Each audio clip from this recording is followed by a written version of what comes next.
Well, hello again, everyone. I'm Gary Gotzo, the voice of the FIS, and welcome to P1 broadcasting coverage of Round 5 of Season 1 of the Porsche Super Series in support of the Formula Indy Series, coming to you from Laguna Seca Raceway. I know it's WeatherTech Raceway, but Laguna Seca Raceway. It's always going to be that way to me, and unless WeatherTech's throwing us some money too, and then I'll name it anything you want.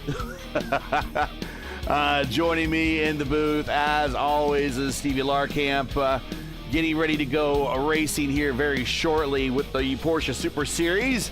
Only 5 cars showing up tonight. Should be a pretty brisk and run by the numbers type race, I would imagine.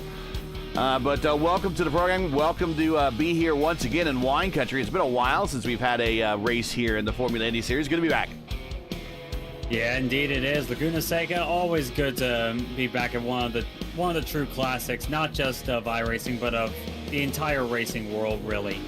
It's always a fun track, doesn't matter what car it is, and these Porsches are no exception to that. It's a shame there's only 5 of them, but it can kind of give a feeling of like one of those heat races, I think, where it's going to be a short run of it, but these guys are going to be fighting for every position they possibly can. It can definitely be fun before we get into the big field that we expect tonight in the IndyCar side of things, because IndyCars and Laguna Seca, one of the best combinations you could think of from a driver's standpoint. It is that fun. There you see the weather conditions, 67 degrees ambient, 96 degrees track temperature. Again, not very challenging conditions for these drivers. Yeah, and the like Northern California, a bit of heat here, of course. But as Sam McDougall goes way wide there, just overcooks the corner at the end of the warm-up session. So, with the drivers starting to get on the grid, kind of a short little qualifying grid to go over. Only 5 cars as mentioned, and Dalton Zavadil, the driver that has been absolutely crushing it this season, won every race so far this season, if I recall right. Zavadil will start 4th in this race, actually. On the pole will be the 15 of Justin Noel in the number 1 spot, alongside Sean Begley in the 59. James Watson will start off 3rd. Last driver to post a qualifying time, actually. Dalton Zavadil will be company for him. And shotgun on the field, Sam McDougall in the 5. 2 quick guys starting from the back here. So let's see what they can pull here. I imagine it's going to be a pretty frantic start here for those guys.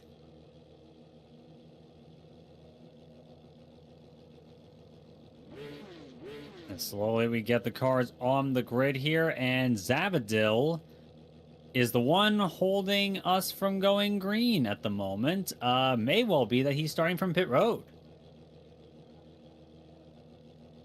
And that looks to be the case. All right. So Dalton Zavadil is going to start from pit road here. Justin Noel on the pole. Sean Begley in that beautiful Brumos number 59. Revs come up, and we are green at Laguna Seca. Noel with a good start. Begley also with a very good one, leaving the other 2 behind as they head to turn 2. Effectively, I almost say turn 1 here, but that's not turn 1. Whoa, Justin Noel goes way wide. Into the gravel he goes and loses all that position. So he's going to have to gather that up and reclaim it all. But now it's Sean Begley into the lead, being pursued by Sam McDougall, who got the jump on James Watson, and Dalton Zavadil coming off of pit road. Let's see what these guys can do. McDougall running right up on the gearbox of Sean Begley. Oh, Begley's around. Begley lost it on his own, bumps the tire barrier. Doesn't look like too much damage. Gathers it up, though, and gets back on track. Zavadil has gotten around him, though, so that's 1 spot made up for Dalton Zavadil, but it's Sam McDougall into the lead of this race. And meanwhile, battle on for 2nd between Justin Noel and Sean Begley. Not Begley, I mean James Watson. Watson trying to hold off Noel and does not do so. He actually lets him go there. And Dalton Zavadil now starting to come up. Might have to slow down there. He had to cut a portion of the course and had to slow down penalty. Yeah, it's very easy to do that at certain points of the track, particularly when you're coming down the corkscrew. It's a blind entry, and it's really hard to judge it. You gotta just know it by heart eventually, enough practice. But Sam McDougall leads that first lap. Justin Knoll from the pole in second place. Dalton Zavadil already up to third. Watson and Bagley. Bagley lost a ton of spots there. Can he get anywhere from that? But McDougall out to a comfortable lead. It was 3.6 seconds at the start across the line here to start this race. That's a pretty good margin by most metrics. But you got Dalton Zavadil here, and Zavadil has just been a master of the Porsches this season. Undefeated thus far in this series. And let's see if he can add another one.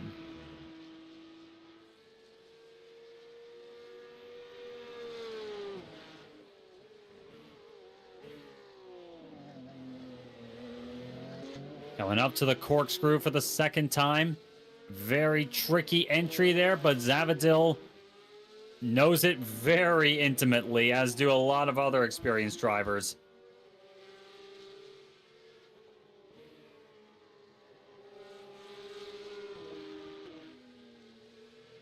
And Zavadil getting closer and closer and closer still. Oh, Noel goes way wide there, and Zavadil picks up the spot.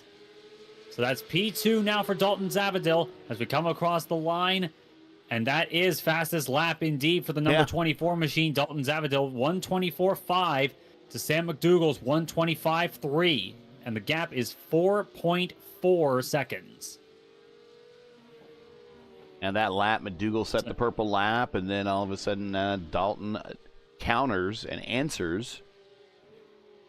Indeed so, and Justin Knoll left trying to hang on to it, and Bagley, by the way, has gotten around James Watson up into fourth position. So Bagley from a rough start as Justin Knoll had, and in fact that was given to him because James Watson have spun in the Andretti hairpin, turn 2. But McDougall coming off the Rahal straight into the corkscrew, kind of tiptoeing it around there. And Zavadil not really doing so, but doing so very smoothly. Brisk but smooth here is Dalton Zavadil. He has been quite strong in the Porsches. Kind of a shame we don't tend to see him much on the IndyCar side of things. I would definitely like to see him in an IndyCar, that is for sure. Here's the Porsche points coming into this round.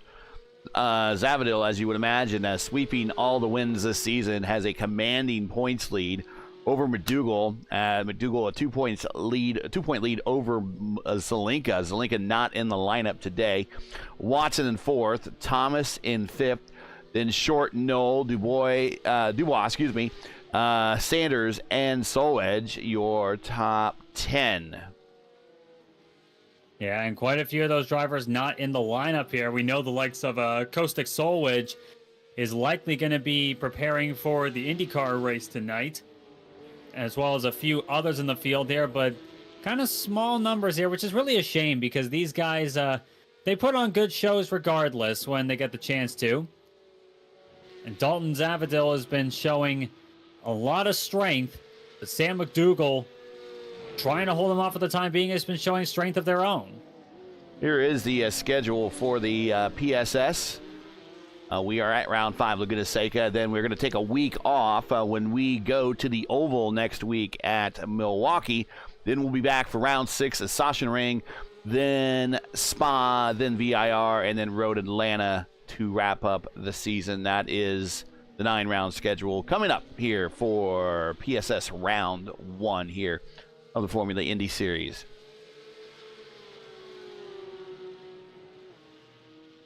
And yet again, McDougall losing ground to Zavadil here. Zavadil was about 2 seconds faster. It's now down to under a second. I mean, you don't need to tell me. You don't need to be told the margin there. You can see it. But Dalton Zavadil just laying down fast lap after fast lap after fast lap. And it's caught up to Sam McDougall here on lap 5.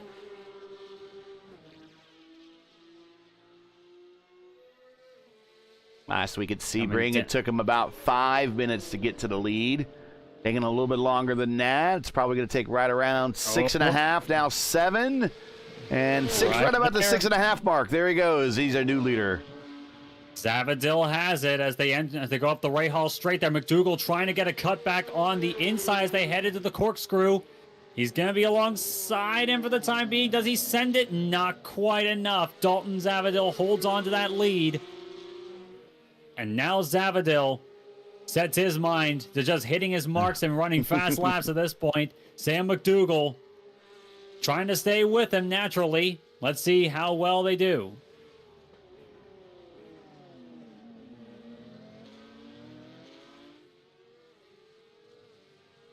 But now Dalton Zavadil to the lead of this race, starting lap number 6. And a comfortable one so far, just about a second as they come across the line here. And 6 seconds in arrears of the race leader is Justin Knoll in 3rd. Sean Bagley 4th. James Watson struggling a bit in 5th place, struggling to come to terms with the course we got here, it seems, and the car involved. Watson, of course, one of the drivers we see on the IndyCar side of things. And, of course, going from an IndyCar to an open wheeler, it's a challenge for those that for those that specialize in one or another. Yeah, going from tin top to open wheel, a bit of a challenge, but he's getting some extra track time in here with about 22 minutes now, less than 22 minutes left to play here at Laguna Seca. Thanks for joining us. If you enjoy the coverage of the Formula Indy Series and respect the stream, please do us a solid. Make sure you support us by subscribing. And while you're at it, don't forget to smash like and click the bell so you'll miss out on future P1 iRacing broadcasts.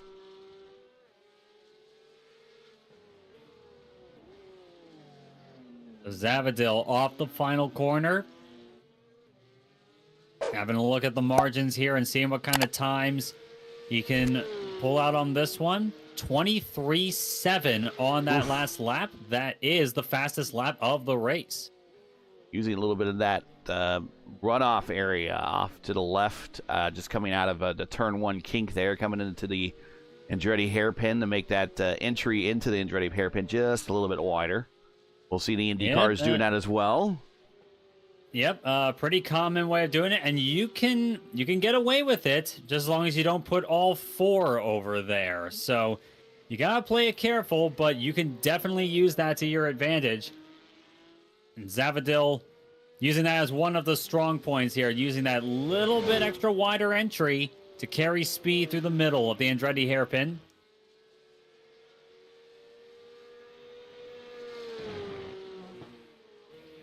And into the corkscrew yet again.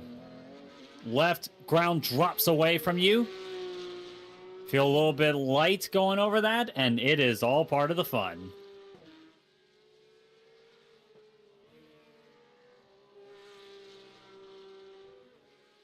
And the field's really starting to get spread out here. Real spread out, yeah. Real spread out. Only a 5-car field, unfortunately, but we're making it happen here. Stick with us here in about 25 to 30 minutes will be the 125-mile ProGuard Automotive Grand Prix of Monterrey with the IndyCar Series main event later tonight. Right now you're watching the undercard of the Porsche Super Series. 30-minute timed race here at Laguna Seca.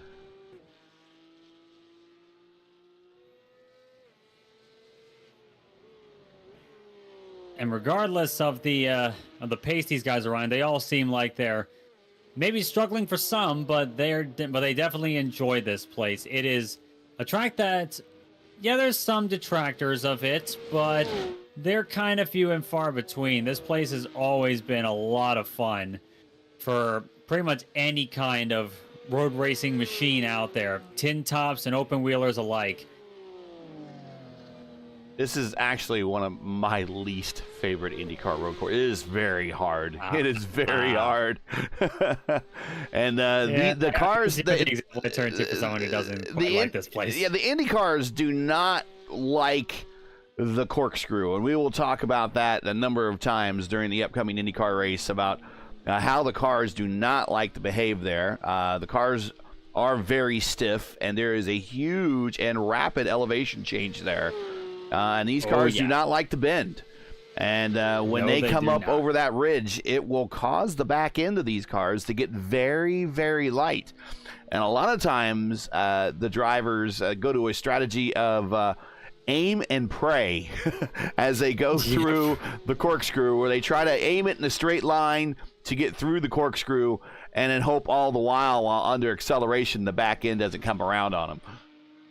Yeah, that's probably the best way to describe it, especially in an open wheel car, because like, it doesn't matter what kind it is, especially the faster open wheelers, your Indy cars, your super formulas, even F1 cars. When the iRacing Grand Prix series competed here, both largely in official competition, but that really is a good way to describe it, because you're basically dropping off a cliff there, and you just need to hope that you got your turn in and your throttle input correctly there, because if you don't, it's going to be a ride and not one you wanted to be on. And we'll talk about in the broadcast how IndyCar drivers use a tree on the other side of the racetrack from this point right here. We're watching Begley as he goes through the corkscrew area, but there's a tree on the other side of the racetrack that they aim at. And that's what they kind of do, just kind of aim there and then keep the car in as straight as line as possible and then start accelerating again.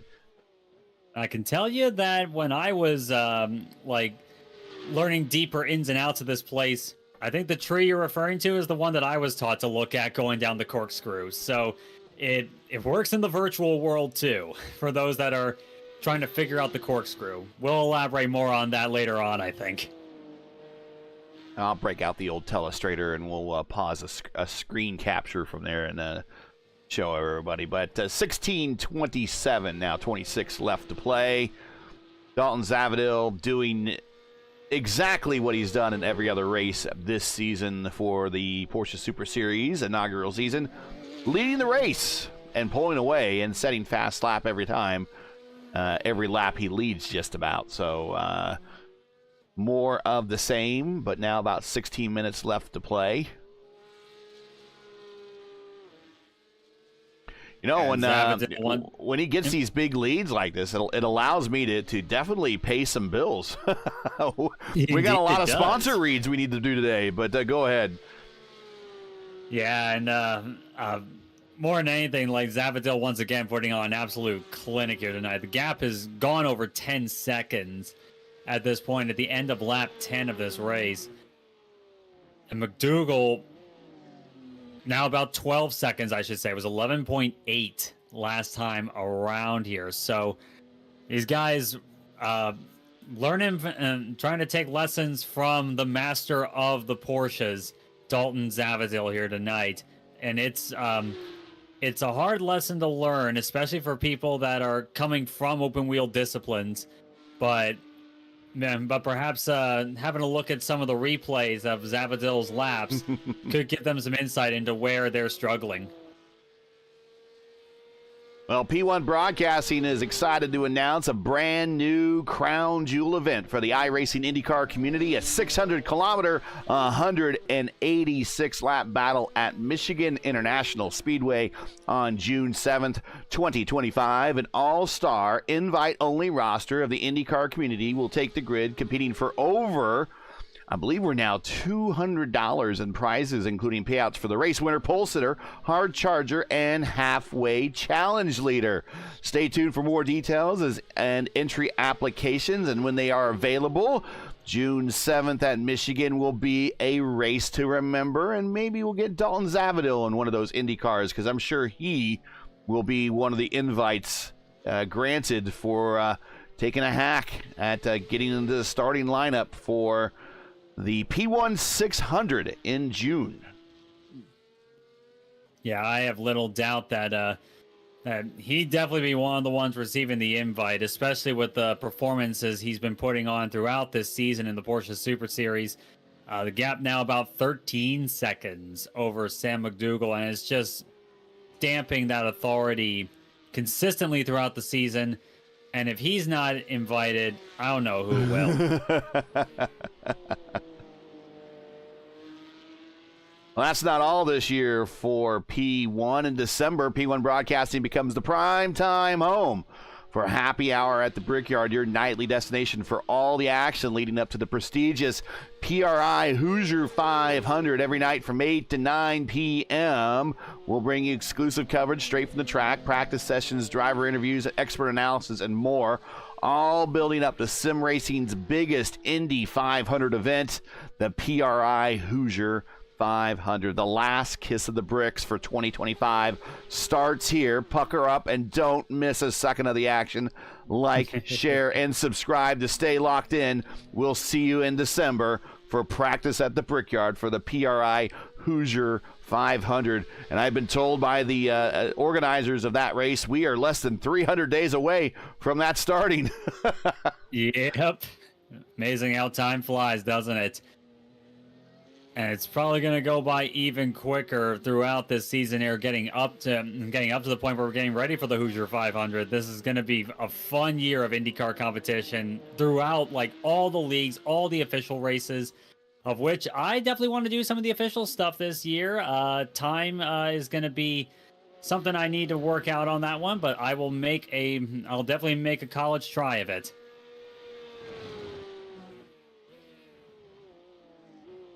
Coming to 12 minutes left to play at the top of the corkscrew. Be about to the 11-minute mark. About the time he gets to the start-finish line. Actually moving right along. Be a little bit closer to the 11-minute mark, but not at it. Yeah, it's getting there. It's definitely and there's there. a pass for position between Begley and Knoll. We missed that. Oh yeah. Sean Begley starting to recover a bit of a damaged rear bumper there, and it looked like Justin Knoll saw him coming, and he actually had a moment of his own. Justin Knoll lost it. Yeah, right there at 5. Coming through turn number 5. Yeah. So Knoll struggling to come to grips here in the California sun. A little bit of a loop around there, just a bit much on the throttle for the car's liking. And and Begley's around as well in the final corner, and Knoll gets it right back. So Sean Begley also having a odd moment here, coming through the last corner, and again just gets his foot down a weird way, and around goes the 59.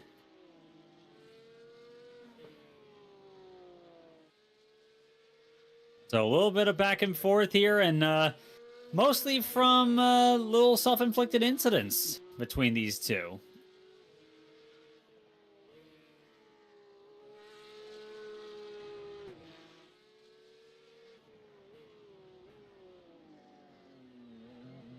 Zavadil, meanwhile, seems quite comfortable. Kind of a cruise on the California coast seems like a fine day for him. Sam McDougall, about a second slower, depending on the lap in question for Dalton Zavadil. It's been kind of a back and forth moment. I think the previous lap, Zavadil may have had a tiny bit of a moment there down in the 24s. McDougall consistently in the 25s, whereas Zavadil's fast laps are in the 23s. So McDougall's been consistent. It's just like that 20%, a bit more that Zavadil seems to have from what we even gather is the experience he has with these cars.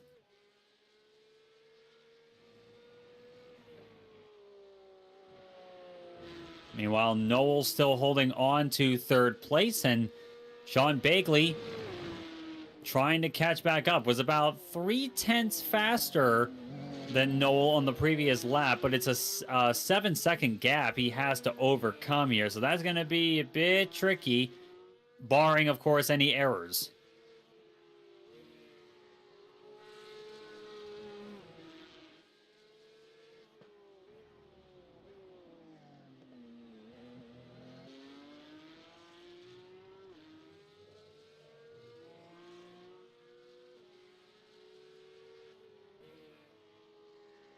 Once again, 23.9 on that last lap for Dalton Zavadil. Keep an eye on Sam McDougall.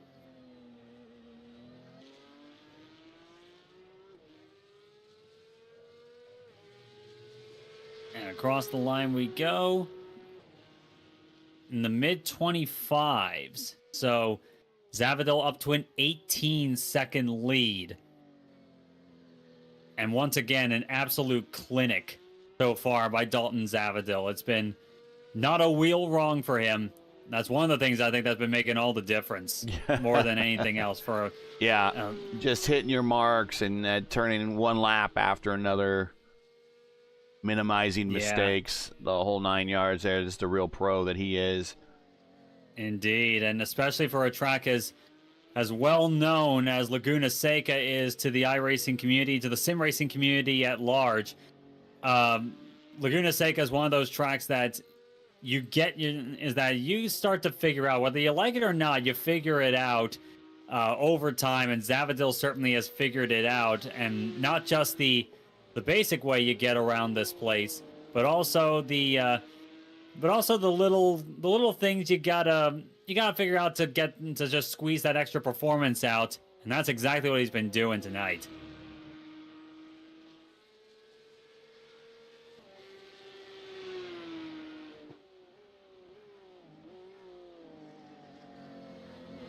It's been a pretty smooth night for that 24 machine. Once again, a 23.7 last time around. McDougall struggling on the older tires, it looks like, towards the end of this race. Zavadil seems to be unfazed by it all.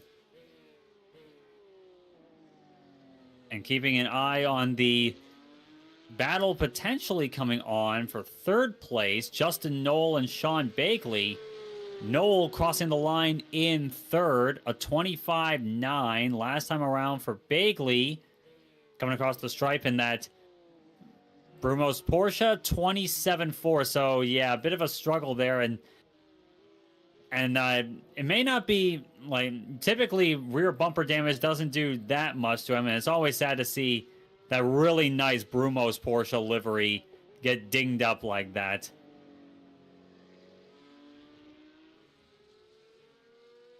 Of course, a classic livery in the annals of American sports car racing. Oh yeah. Yeah, it's always great to see it on a Porsche 911 or really anything with a Porsche motor, and we even saw that in the back in the Daytona prototype days where David Donahue, son of Mark Donahue, won the Rolex 24 at Daytona back in 2009, driving a Brumos car and in the DP class.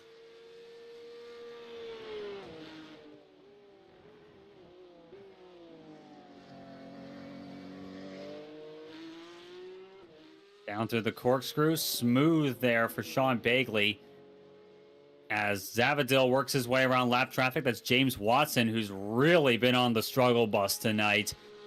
131 last time around for James Watson. So probably just one where he just needs to make figure. Yeah, he just needs to make it another 5 minutes. That's it, really. Yeah, it's just like, please just let it be over with at this point. But James Watson going to be guaranteed a 5th place, so that's decent points as this thing goes. But still, a lap down to Dalton Zavadil. Coming up to the stripe once more. End of lap number 18.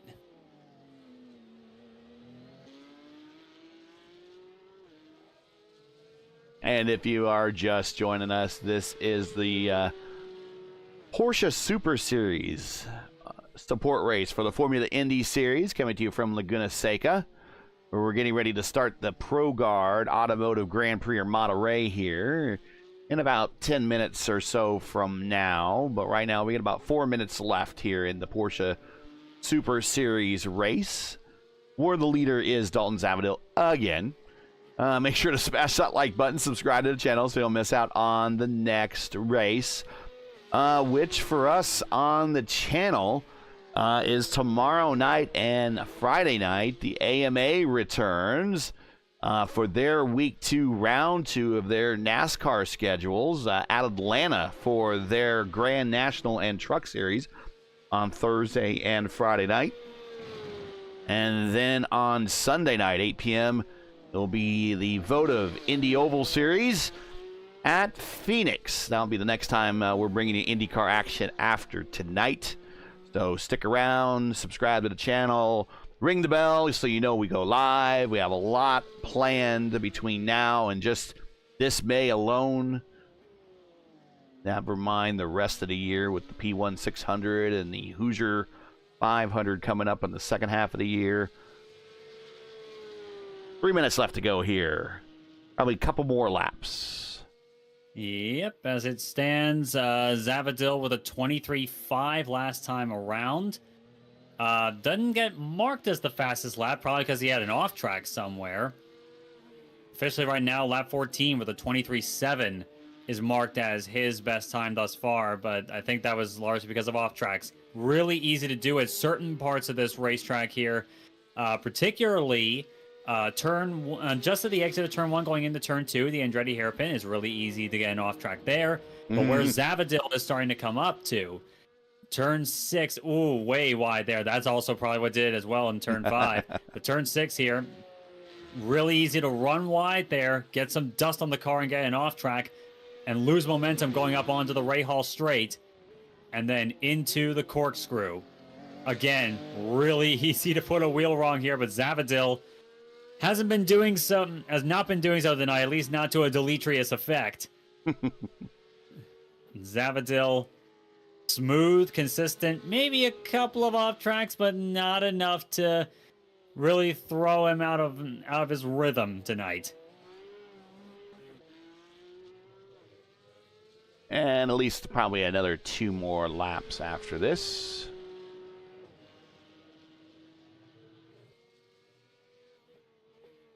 Looks to be so. I think it's about 2 laps to go here. I think you're right.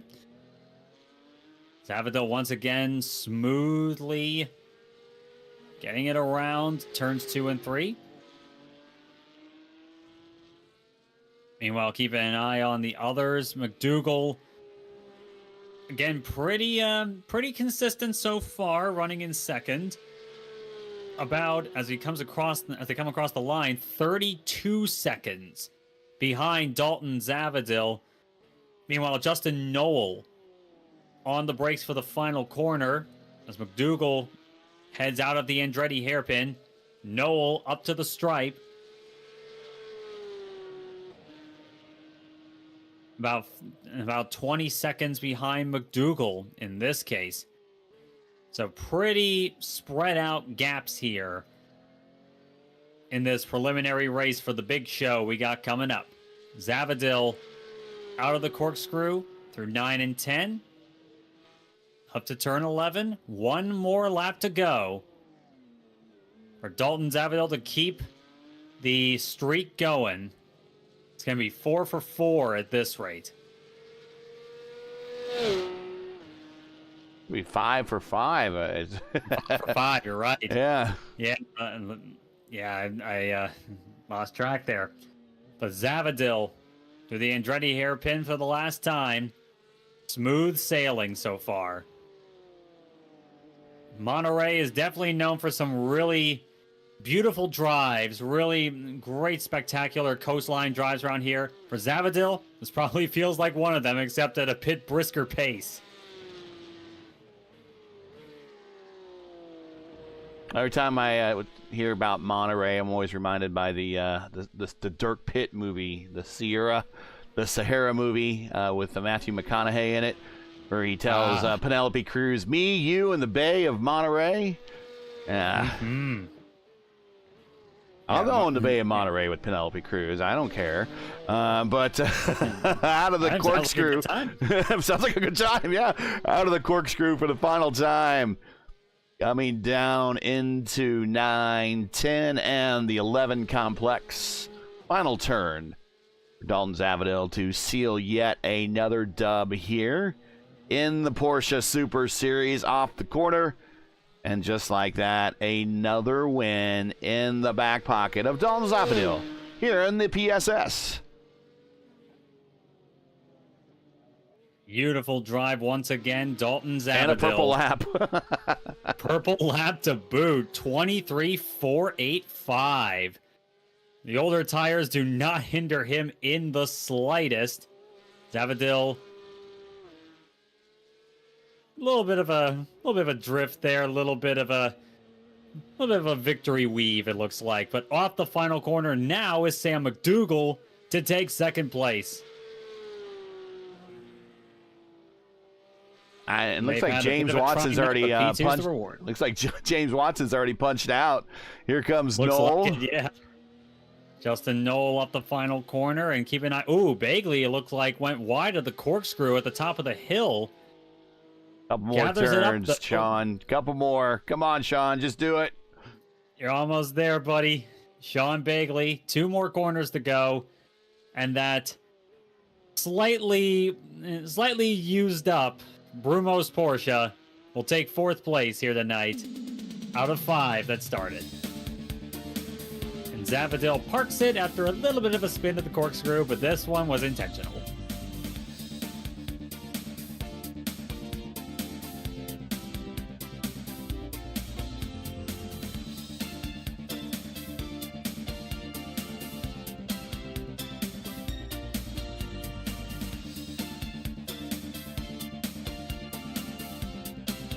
And let's queue up some replays here real quick.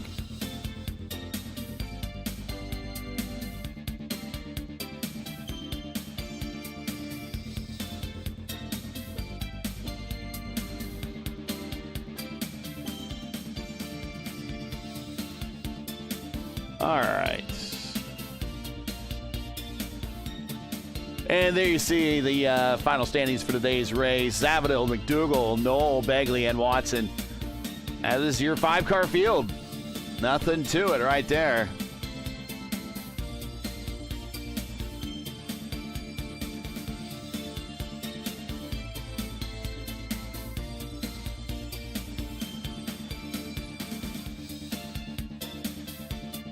Yeah, pretty straightforward here tonight. Trying to see if anyone else is trying to see who will join us in the broadcast booth. Could just be Dalton, and that's it. He wants an interview. He might just say, you know what? Just, I've done this so many times already. I don't want to talk to them guys no more. And that's fine. Yeah, that is fine. Yeah. Yeah. But we'll wait momentarily. There you see Dalton's stat line. Started 5th. Was low as 5th because he started 4th officially, but he went to pit road. Then he came back from 5th and passed everybody. And within about 6.5 minutes from the start of the race, he was your leader.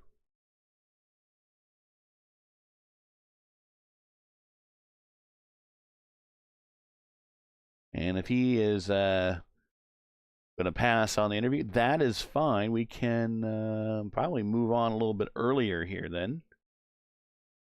Hey, real quick, before we get into the intermission, tonight's coverage is sponsored by ProGuard Automotive. ProGuard Automotive is a family-owned leader in vehicle protection for over 70 years. ProGuard offers a range of plans to keep you on the road, including coverage for new and pre-owned vehicles, extended factory warranties, and specialized programs for commercial fleets. With 24/7 roadside assistance and a nationwide network of repair facilities, ProGuard ensures that you're protected against all unexpected repair costs. To learn more, visit their website or follow them on one of their social accounts for all the latest updates. All the links you need are in the description. We are going to go ahead and go into intermission as we get ready to transfer over to the main event for tonight's broadcast, the 125-mile race here coming up at Laguna Seca for the ProGuard Automotive Grand Prix of Monterrey. We'll flash up the standings one more time for Dalton Zavadil here.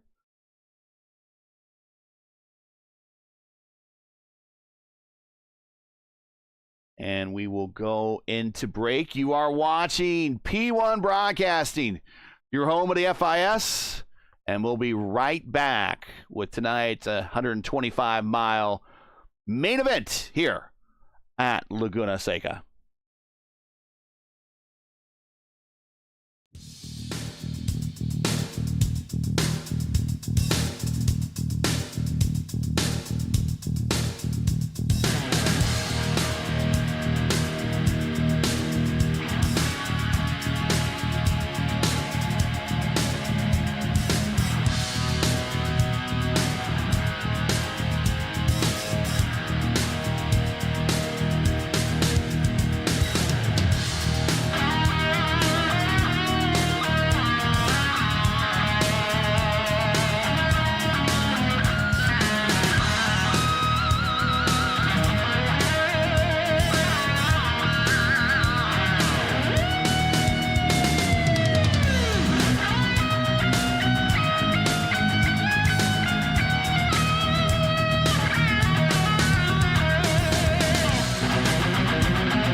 Well, welcome back, everyone, from the small intermission. Once again, Gary Gazzo, Stephen Larkamp here at Laguna Seca for today's main event, round 6 of season 7 of the Formula Indy Series for the ProGuard Automotive Grand Prix of Monterrey at Laguna Seca Raceway.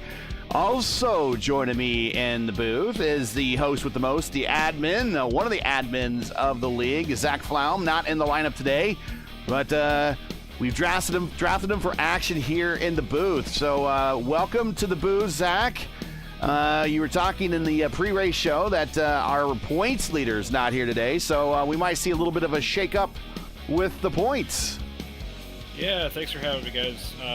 Yeah, it looks like Titus Sherlock not going to be available for tonight's race, so that will definitely give the opportunity to some of the guys like Gavin, Caleb, and Tanner to close up some much-needed points on their championship leader. Yeah, very much so, especially with how strong Titus Sherlock has been this season. He's got a full race point lead over everyone else. So, especially if some of the fast guys here, your Papasavases of the world, and you're looking at the, having a look at the rest of the top drivers in the points. Yeah, sorry, as I'm trying to go through all the practice times here, like Tanner DeFabis, Caleb Bensi, they're definitely going to be able to close up some distance here if they can score some big results, maybe even a win. This is going to really get the points closer here, as Titus Sherlock, of course, races in real life, so he is going to have a... And so I imagine this has to do with commitments he's got in real life, so this is going to give some good opportunity for those that he's competing against, not least his teammates like Tanner DeFabis and the like. And last time, Steven, do you remember last time we were here in the FIS? Let's see. It's been a little while. Season 2, round 3, Caleb Bensi won that race, and we got weather conditions there on the race on the screen. We'll get that off here momentarily. 101 degrees track temperature, 67 degrees ambient, but that was a pretty interesting race. It had a very interesting, yet to ever been duplicated heck of a wreck at the start, which is good. These guys have definitely mastered the standing starts here of the Formula Indy Series, but it had a pretty dramatic last lap pass when Liam Quinn was leading for much of that race in the final stages, and going around turn 6, the back end came around and spun to the inside, allowing Caleb to pass him on by on the last lap and to get a very surprising win for Caleb that season. But it was Caleb on the top step. Liam was on the second step. Needless to say, he was a little upset, and I don't think we ever got an interview from him. And Principal Dan, if you all remember Principal Dan, the headmaster from the school in the Monza, Italy area, well, he finished third at that particular race. So that was way back in, it was actually August 31st of 2021. That's the last time we've been back or been to Laguna Seca. And finally, they put it on the schedule for this season. So we'll see how the standing start goes, and 30 cars trying to all get single file before getting up to the corkscrew at the top of the hill. Yeah, that's always going to be a bit hectic with 31 cars going into the corkscrew.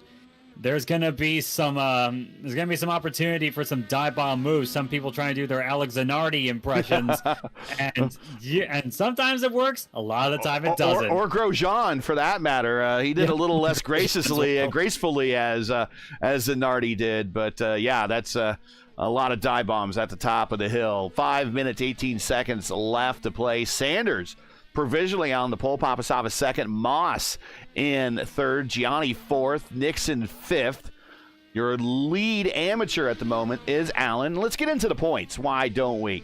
As qualifications are still underway. There we go. Give us a little bit more real estate to work with. But the FIS points coming into today.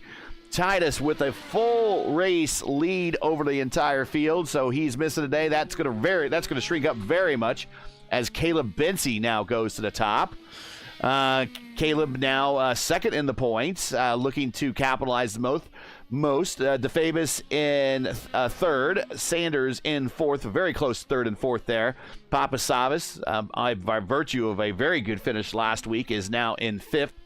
Raval, lead amateur in sixth, Watson seventh, Kidda eighth, Johnson and Mundell ninth and 10th. Here are your amateur points coming in today. Raval, your amateur leader, then Allen, Cody Claiborne not in the lineup today, Hayden Herman, Rutherford, both the Rutherfords in 5th and 6th, Miglin in 7th, Cook, Ogden, and Dubois in 8th, 9th, and 10th.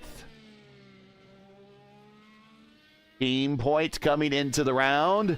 As you would imagine, the Eclipse squads, 1 and 2 for Eclipse competition, and Eclipse Blue, Stowe Maroon 3rd, Dynasty Vision 4th and 5th, and then it's Gemini, PBR, Fiercely Forward, Team Watson Racing SJ, and Team Watson Racing Gold 9th and 10th.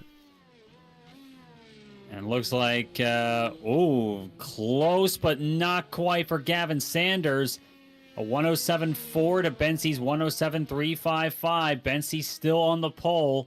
I think I saw a couple of bobbles there for Sanders, actually. And DeFabus now up in the P2. Not even 1/100th of a second slower than Bency. Connor Nixon completes his run, and everyone else starting to complete their times. Everyone seem to just go out there and just sprint for 4 laps rather than, as JJ Wang actually runs wide there.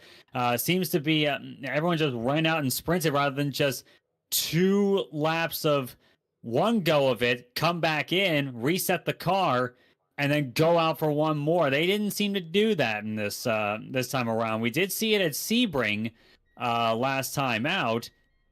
Interesting call there. It seemed like the tires held up a lot better than they used to way back when. These red tires did. And with the track temp about 101, that's pretty impressive for them. Yeah, one thing that I heard from some of the guys practicing last night was the fastest lap was lap 3 on the tires. So, and even early in practice session, right before the race, they were saying that the red tires were probably going to be the dominant tire. And they were able to withstand quite a bit of laps on them, and the black tires weren't really kicking it as well as they could be. So be looking out for that. Yeah, that's definitely pretty interesting because usually we expect the red tires to be at their best, like not even on the first lap, on the pace lap, on the out lap. So, like these tires tend to wear off fairly quickly, but they're really holding their own here. And I think you'd definitely be right if that's the case. These tires are going to last quite a while in the stint here, and they're going to be the preferred ones. There's a schedule for the remainder of the season. After today, we are then into the second half of the season starting next week with our first ever short oval event in league history at Milwaukee next week for round 7. Then Sachsenring, Spa, VIR, Nashville, and Road Atlanta close out the second half of the season. So we are completing the first half of the season tonight here at Laguna Seca. That is your schedule, and we still have 2 oval races left and 4 road courses after Laguna Seca here.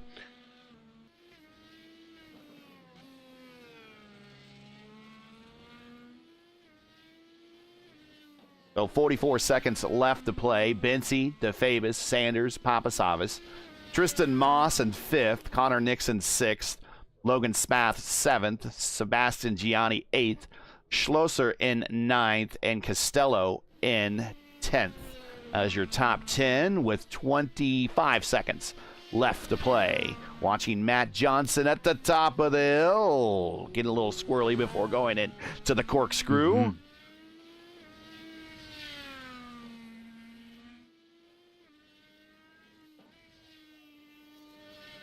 That corkscrew always gets me nervous at this track. I always feel like I'm going to go off. It's easy to do. It really is. And there's not a lot of tarmac up there. The racetrack narrows up. There's, maybe 2 lines. You can go side by side, but it's a single file line through that corkscrew. and it gets tight through there.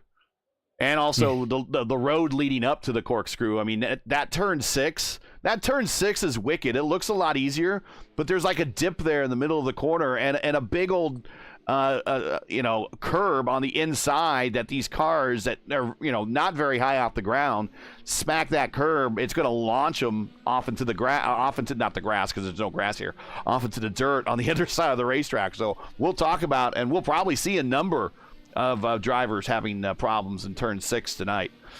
We are in the warm-up period for the 5-minute warm-up before we start today's race, and that's enough time to get in today's starting lineup. So go ahead, Mr. Larkamp. On the pole tonight, Caleb Bensi putting in a really strong showing. Let's see if he can make up some points on the absent championship leader, Titus Sherlock. He'll be joined by Titus's teammate, Tanner DeFavis, in second place. He's also been lightning fast around here too. Gavin Sanders is going to start off third alongside Evagoras Papasavas, who finished second last time out at Sebring. Can he continue that momentum tonight? Tristan Moss, really good run for him, starting off fifth alongside Connor Nixon, who will start off tonight sixth place.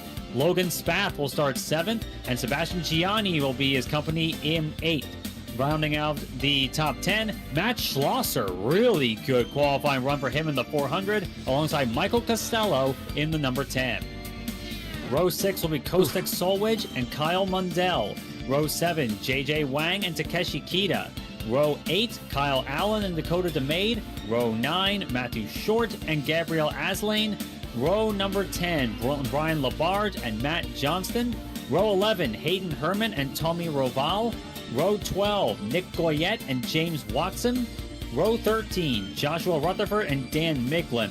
Row 14, Christopher Hill, another struggling qualifying run for the 101, alongside Corey Rutherford in 28th. Row 15, Hunter Engrav, first driver to not post a qualifying time, down in 29th, alongside Griffin Yellen in 30th, and shotgun on the field, Kevin Bonomi, who had a really good run a few weeks ago at Misano, will start off dead last on the field in the 75. 31 cars taking the grid here, still a really big field in this league, and that can lead to some quite interesting moments. According to Race Control, DeTurk, Hill, and Yellen have pit road starts ahead of them today. So I don't think DeTurk is here, but Hill is and Yellen is, and they will be starting from pit road. Indeed. So a couple of drivers that are already starting towards the back anyway. I think Hill was even taking it a little bit easy on the qualifying runs there, just because he knew he had to start from the pits anyway, as Bensi, takes a big loop around there in turn number 3. So a couple of drivers, including one particularly quick one in Christopher Hill, starting from the back. That's going to only add to the excitement at the start of this race. 56 laps on the order for tonight. A long race. It's going to be, it's a lot of them. A lot of laps here tonight. The fast laps, qualifying times are in the 107.3s, and I'm expecting the lap times in the race to be about the 108s, I would reckon, which would be about on par for the all-time official lap record here, set in 2023, 108.416 by Alex Palou.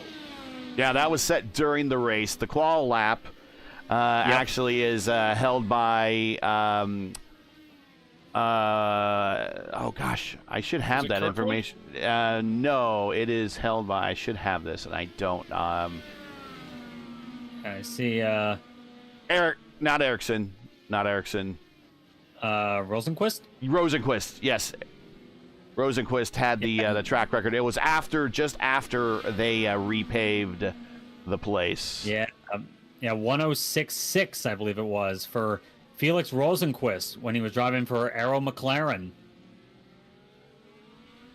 Need to do a better job at getting my notes here. Here we go. Yeah. And tonight's rule set, this is a 2.24 mile, 11 turn road course. where we're doing 56 laps, which sounds like a lot, and it is. And these guys are going to be tired at the end of it, but it's only 125 race miles. So that's how tight this place is. No fast repairs, unlimited tires, but a required compound change and a very slow 35 mile per hour pit road speed limit. Okay, so the kart record here is Castro Neves. He set that back in 2000 with a speed of 1087. Rosenquist has the IndyCar overall record here in 2023 with a time of 1076. Both of those were set under the current configuration. This current configuration is the second ever configuration for this racetrack. Back when it originally opened, it was basically like a modified, glorified oval that was also a road course. Bobby Rahal kind of commanded the situation here. He won 4 times under the old configuration. We'll get into that later, but we're getting ready to start this thing up here at Laguna Seca. Yeah, as the cars slowly starting to get onto the grid, Bensi and DeFabis already there, raring to go. Sanders waiting on him to jump in.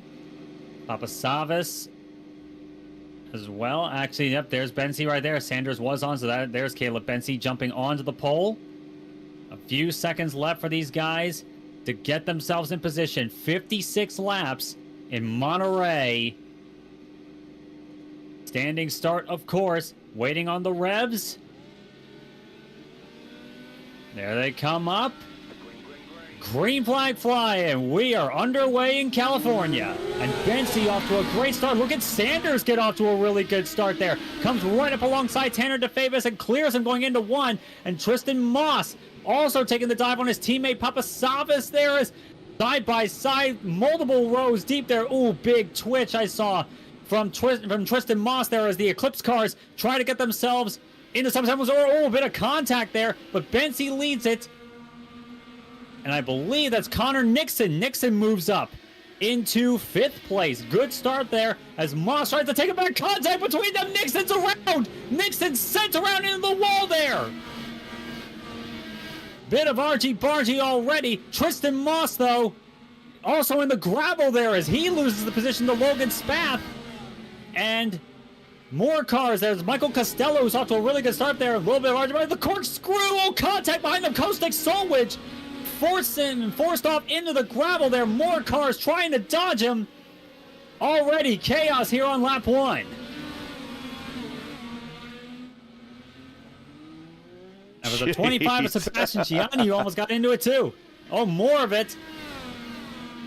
That's the 35 of Matthew Short trying to make a move, but it's Caleb Bensi who leads the way. Half a second over Gavin Sanders. Tanner DeFabis still threatening behind them there as Logan Spath makes the best start of them all, getting around most of the Eclipse cars and up into 4th place. And Costello now also from 10th to 5th. What a start for the 19 machine. Kyle Allen coming to pit road already. Griffin, already some trouble. Connor Nixon still on pit road for his long repair. Rutherford off after turn 3 or 4. I think it's turn 3. Yeah, Corey Rutherford gathers it back up there in turn 3. Stays ahead of some of them, and this track can definitely catch out those that make a tiny error here, especially on those curbs there, which are absolutely terrible to run over in an open wheel car. But Caleb Bensi still holding on to the lead of this race. DeFabis closing. Oh, Gianni sideways coming at the bottom of the hill before getting to 10. He's to the inside. Sebastian Gianni in trouble there, losing a lot of spots. Very unfortunate stuff there. Looks like he just lost it on his own after getting a lot of gravel on his tires, had no grip underneath him. Yeah, there's a lot of gravel at the exit of the corkscrew, and that's going to be causing a lot of problems right now. Oh, it absolutely will. Not just when you go off it, but by bringing all them back onto the track, it's going to cost you a ton of grip, even if you stay on the track. So these guys have definitely got to be wary of that. Meanwhile, a fight on between the Team Eclipse cars, Papasavas and Tristan Moss. Both of them have been very quick so far. Moss, I'll note, running on the soft tire which we suspect is going to be the preferred one. Once these Papasavas. This goes way off. Catches a lot of gravel there. Holds it together for now as Tristan Moss tries to force the issue on his teammate. Gotta be careful with how you do it, though. We all know the first rule of racing is Moss takes a peek in the final corner. Not quite enough. He's gonna have the preferred rubber here. Both on the button. So he's got to make the move stick in his mind as they start to lose ground there to Costello up in 5th as Moss once sends again it to the inside on his teammate. Oh, and Papasavas very squirrely under acceleration. That was a big wiggle there. Papasavas has quick hands, though, and he saved that brilliantly as Matt Schlosser, who put in an excellent qualifying effort, is seeing that and thinking there's an opportunity here, and perhaps there is. Matt Schlosser up to 8th so far after starting 9th. Very good job by the 400 crew.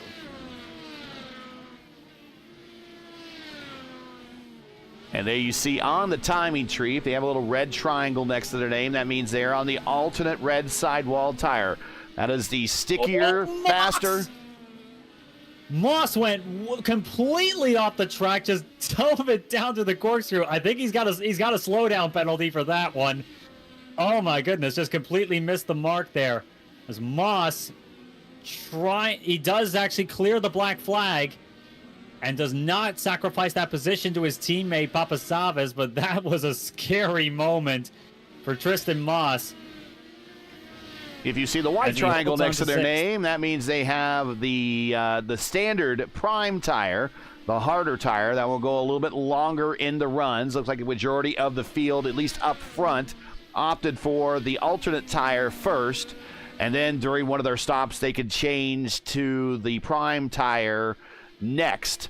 Those that stayed on the prime tire to start that are higher in the field right now is Papasavas in 7th, and of course at his next stop he can go to reds or put reds on at the next 2 stops, whatever he wants to do, as long as he changes the compound at some point in this race. He's good to go, but he's going with the harder of the 2 tires to start off with. And then much of everybody from 11th on down are on the prime tire as well. Not very many alternates further on back in the field. Yeah, and it doesn't really surprise me given what they were expecting of the tire compounds. Into the wall. This is in 5 with his teammate Gianni, and one of the days are done for sure. One of the days are done.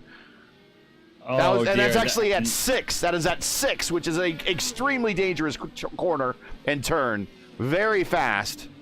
And we'll looks take like Gianni's got the worst of it. Yeah, Gianni is just completely destroyed there. He had to tow the car. Oh, that's just brutal. Looks like Ruval had damage leading into that. He didn't have a right side pod. Yeah, and he's still it's dangling off the car from what I'm seeing there as Ruval gets onto pit road. Watch this. I think he gets in the back of his teammate coming up in the 6. You'll watch his teammate goes under braking, and he gets in the back of his teammate. So that is rule 1 of teammate racing violated, as both of the LLF team is gone. Yeah, and for those that somehow, out of some way, don't know what the first rule of racing is, don't wreck your teammate. What's the second rule? Refer to rule 1. See rule 1, exactly.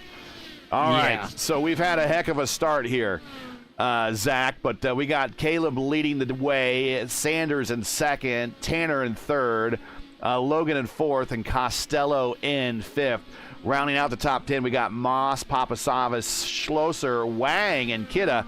Anybody that you see on the move that has put some big moves out there? Hunter Ingrave up 15 spots in 14th.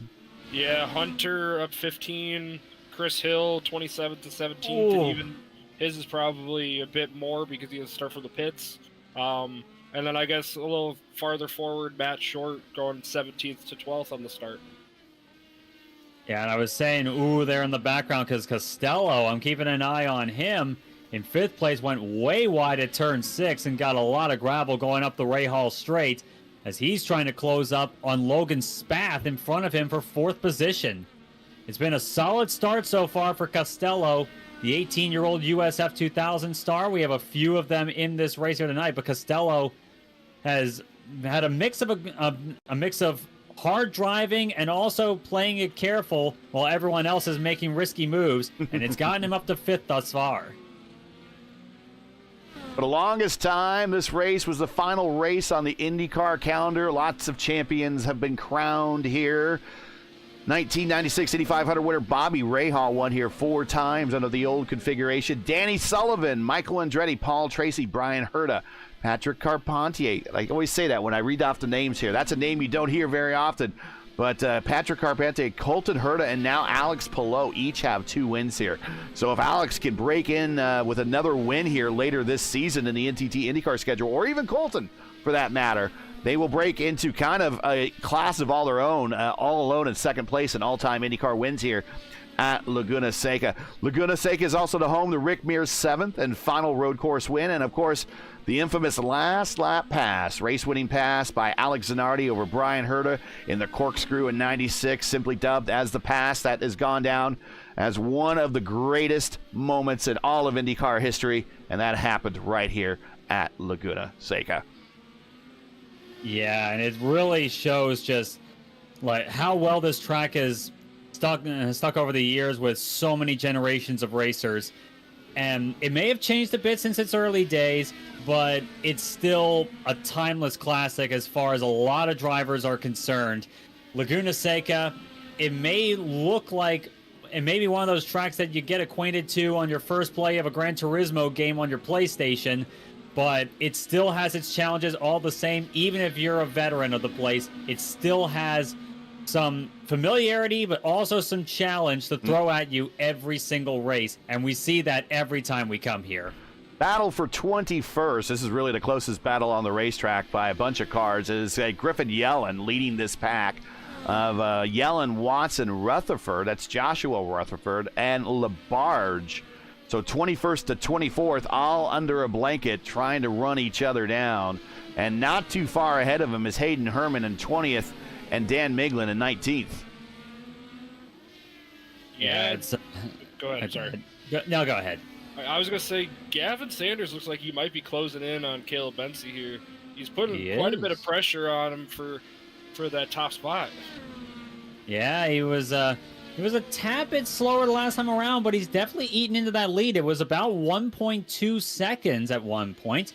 Now it's down to about 0.8 as they came across the line last time by. So Benzie not really running away with it, though Sanders are pulling away from Tanner DeFavis in 3rd, and he in turn is pulling a bit away from Logan Spath.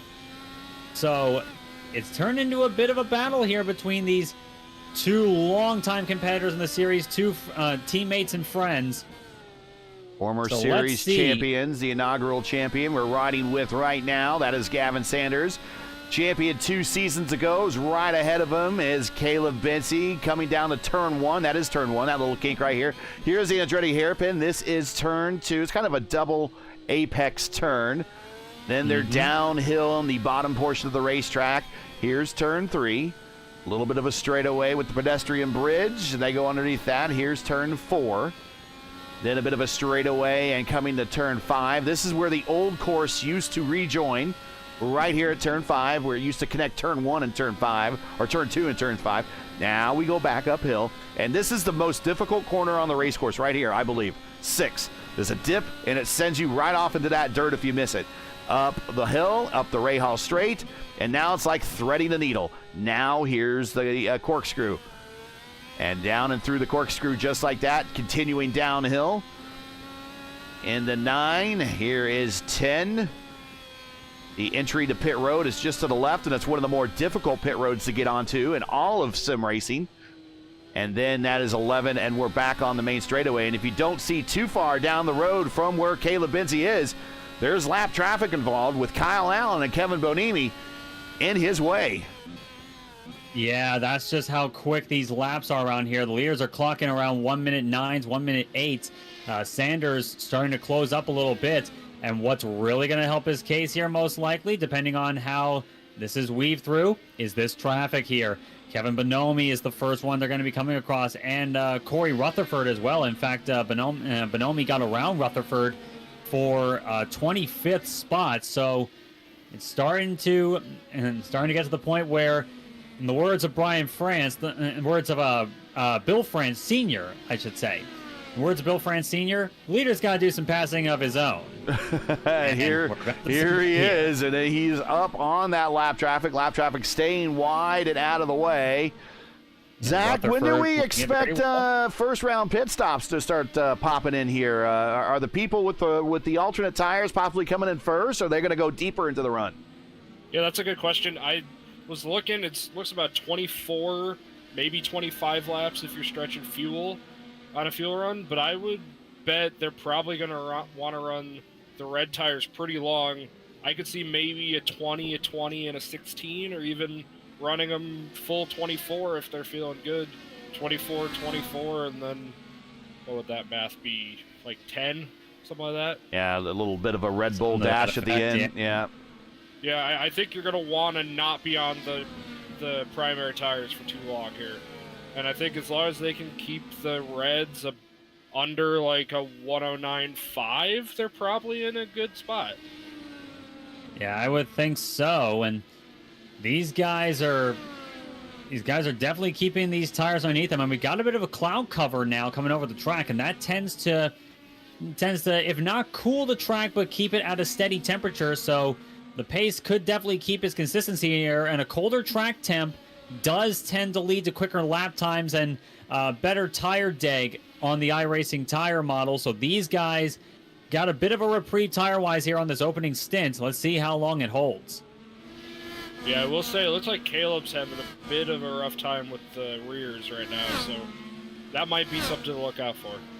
Yeah, in fact, it's allowed Sanders to close right up. He's close to that rear attenuator. 0.4 of a second last time around is the gap between these two. Again, you don't really need me to tell you. You can see it with your eyes. But Sanders chipping away slowly but surely at Bensi here. This is going to turn into quite an interesting fight here during this opening stint of this race. Gavin Sanders seems to have some really good pace underneath that 10 machine tonight. I think we just had another issue with Tommy Ruval. Oh, dear. Tommy Ruval on pit road. Rear wing is gone on that number 5 machine. And in fact, let's see what happens here. Oh, he's coming off of pit road. Oh. And came off of pit road and in contact with an Eclipse car. That's the number 9. It's Tanner DeFabis. DeFabis actually made contact with him, and he's got a broken front wing too. He's coming onto pit road early, lap 14. Oof. Yep. Oh, that's got to be gut-wrenching there for Tanner DeFabis. Comfortably in 3rd place. He was losing ground to the leaders. Not something he would have wanted to see naturally. But this is just salt in the wound for that. Comes onto pit road. He's going to have to change that front wing. Or is he just going to have to go really long on the next 2 prime stints? Hard tire.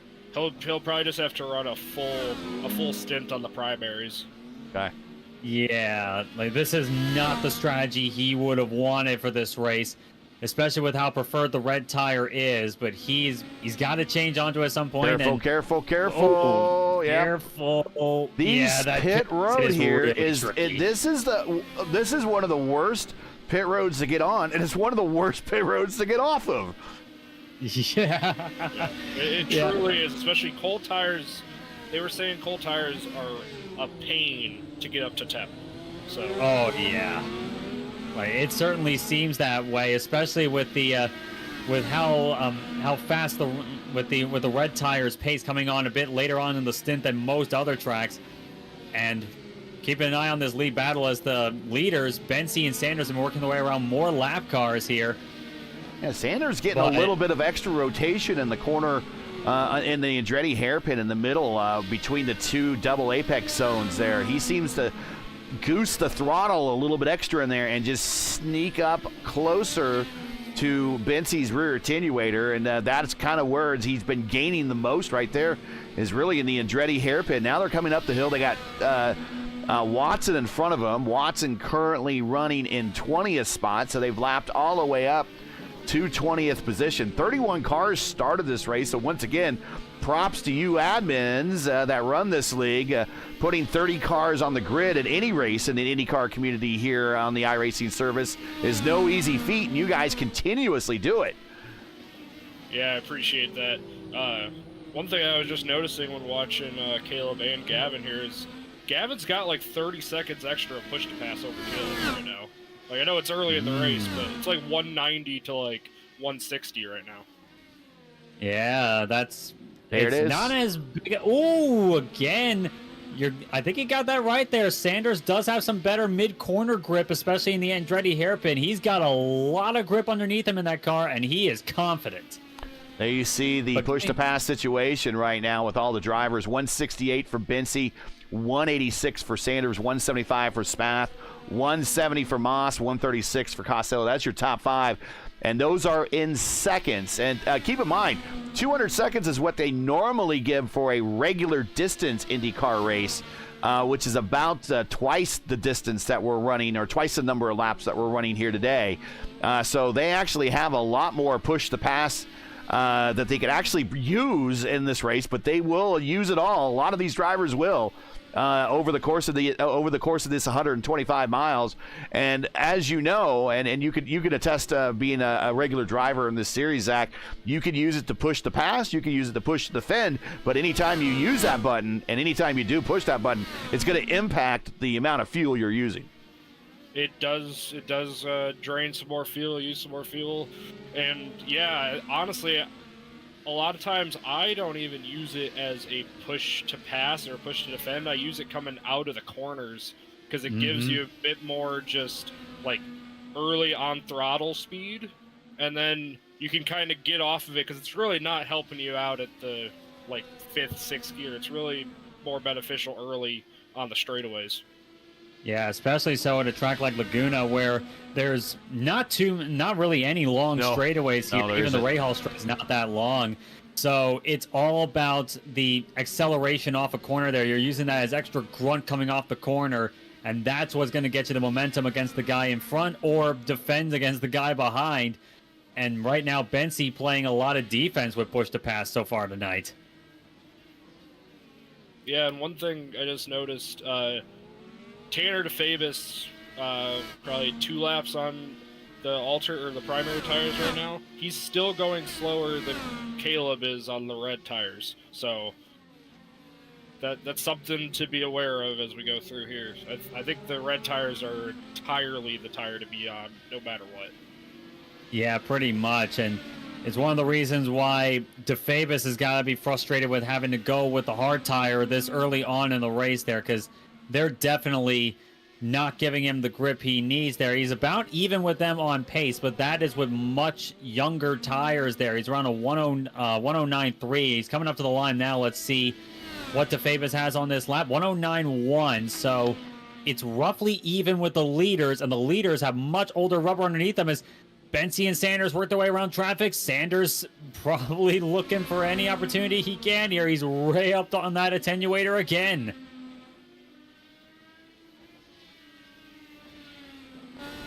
There's a lot of gravel there. Oh, yeah. It's like shooting little BBs at the car behind you. Yeah. Yeah, it certainly looks that way. And you get one of those going into your helmet, you could probably feel it in real life. Here, though, you just drive through undaunted, unless you flinch. If you enjoy the coverage of the Formula Indy Series here on P1 and respect the stream, please do us a solid. Make sure you support us by subscribing. While you're at it, don't forget to smash like and click the bell so don't miss out on future P1 iRacing broadcasts, including tomorrow night and Friday night. The AMA returns for their Grand National Series on Thursday night and their Truck Series on Friday night. Coverage starts at 8:20. Don't want to miss it. They will be at Atlanta.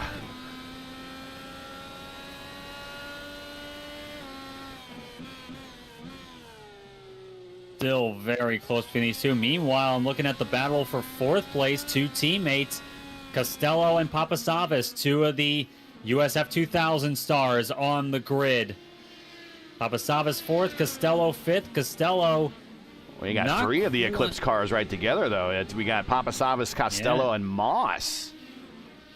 Yeah, Tristan Moss still holding on to 6th place after all the chaos amongst teammates and amongst other competitors so far in the opening stages of this race. There, he was had a little bit of a argy-bargy moment with Connor Nixon, who unfortunately is out of the race. Debris, man.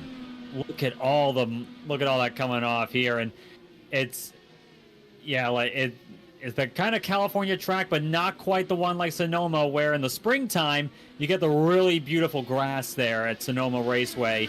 Like on the north side of the bay up in Sonoma County, we're on the south side of the Bay Area. Ooh. It's pretty much all rocks and gravel.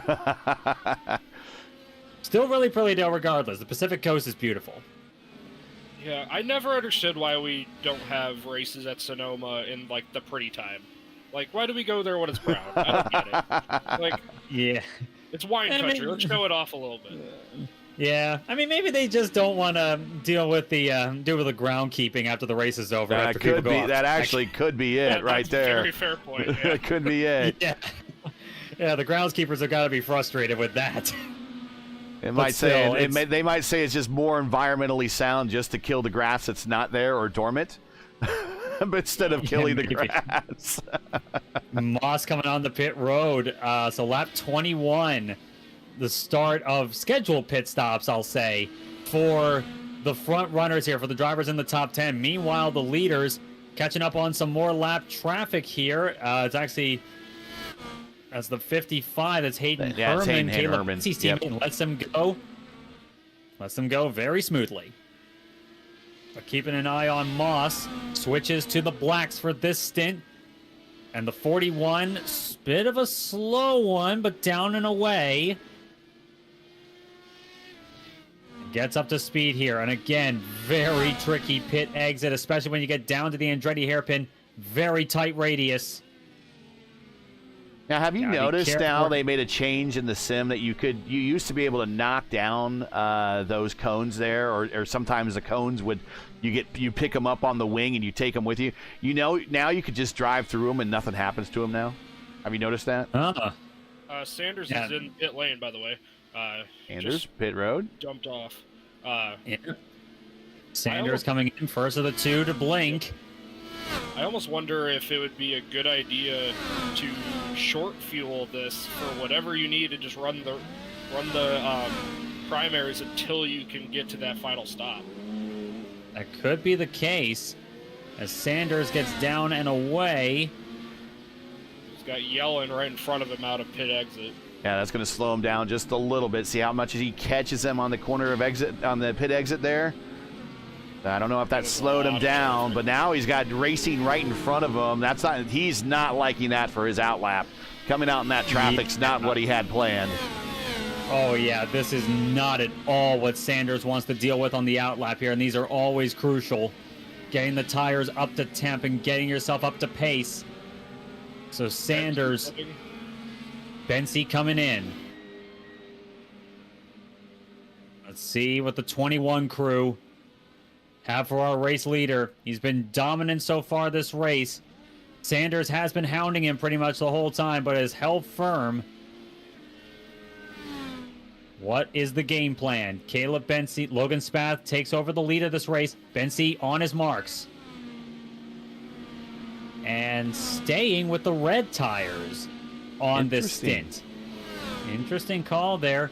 Down and away. Oh, this is going to be close.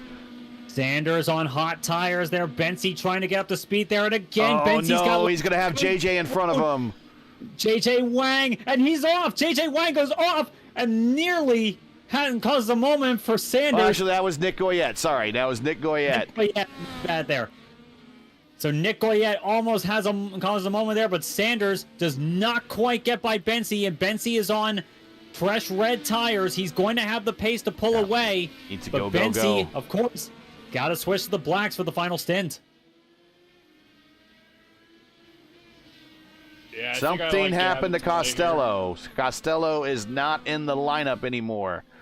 He is dropped. Oh, what has happened to Costello? Costello's been very strong tonight.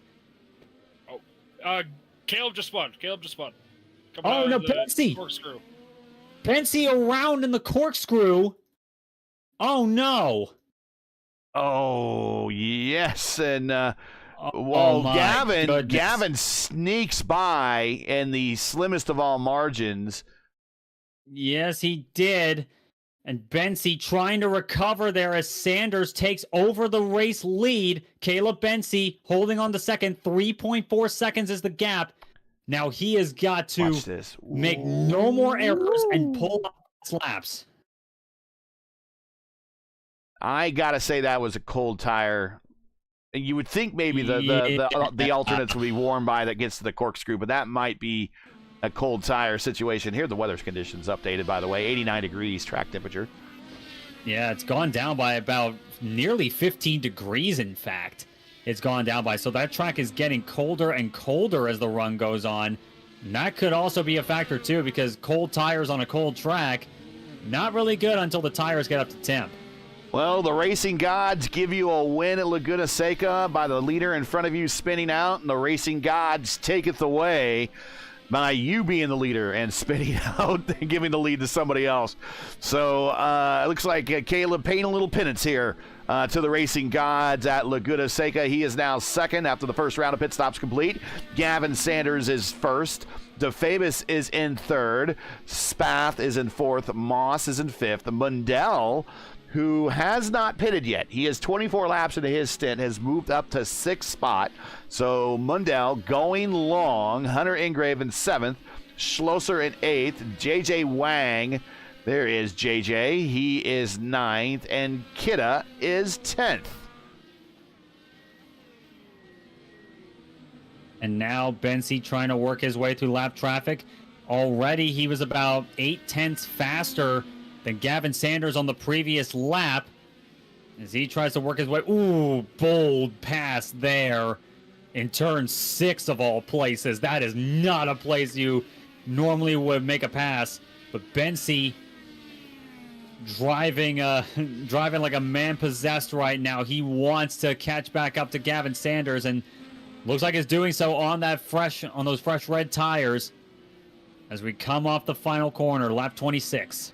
Sanders. Thomas just had an issue. He's in the pits with a broken steering. Oh boy, let's go back and see what happened. Fast drivers having issues here tonight. Laguna Seca's really taking a toll on these drivers tonight.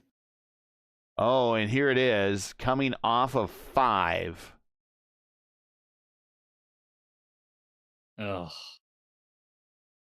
And he just dips the tire and it shoots to the inside and it makes contact with the inside barrier. That might be day done, or at least a very long extended stop with the hopes of the win gone.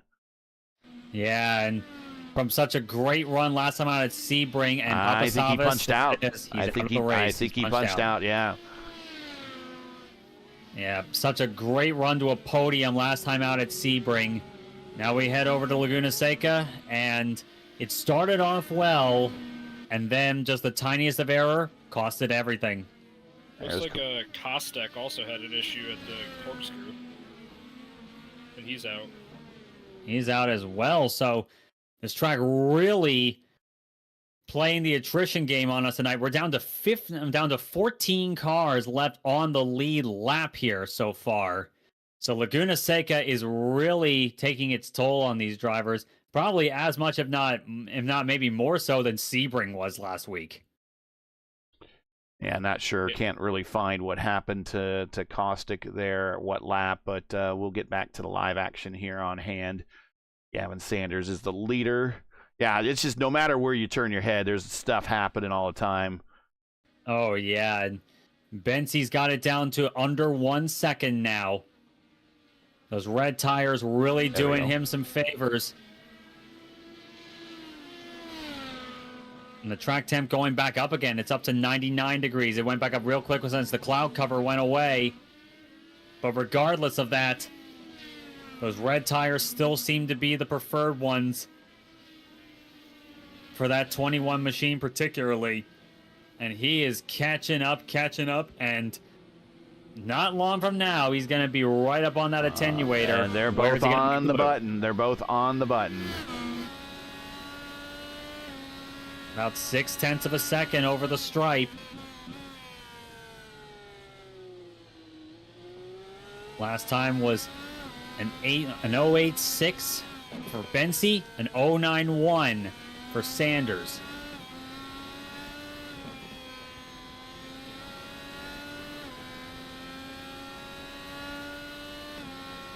Yeah, I wouldn't be surprised if Sanders is pitting in the next 4 laps or so, because that would be 22 to go around that time. Get off these primaries and get back to the alternates.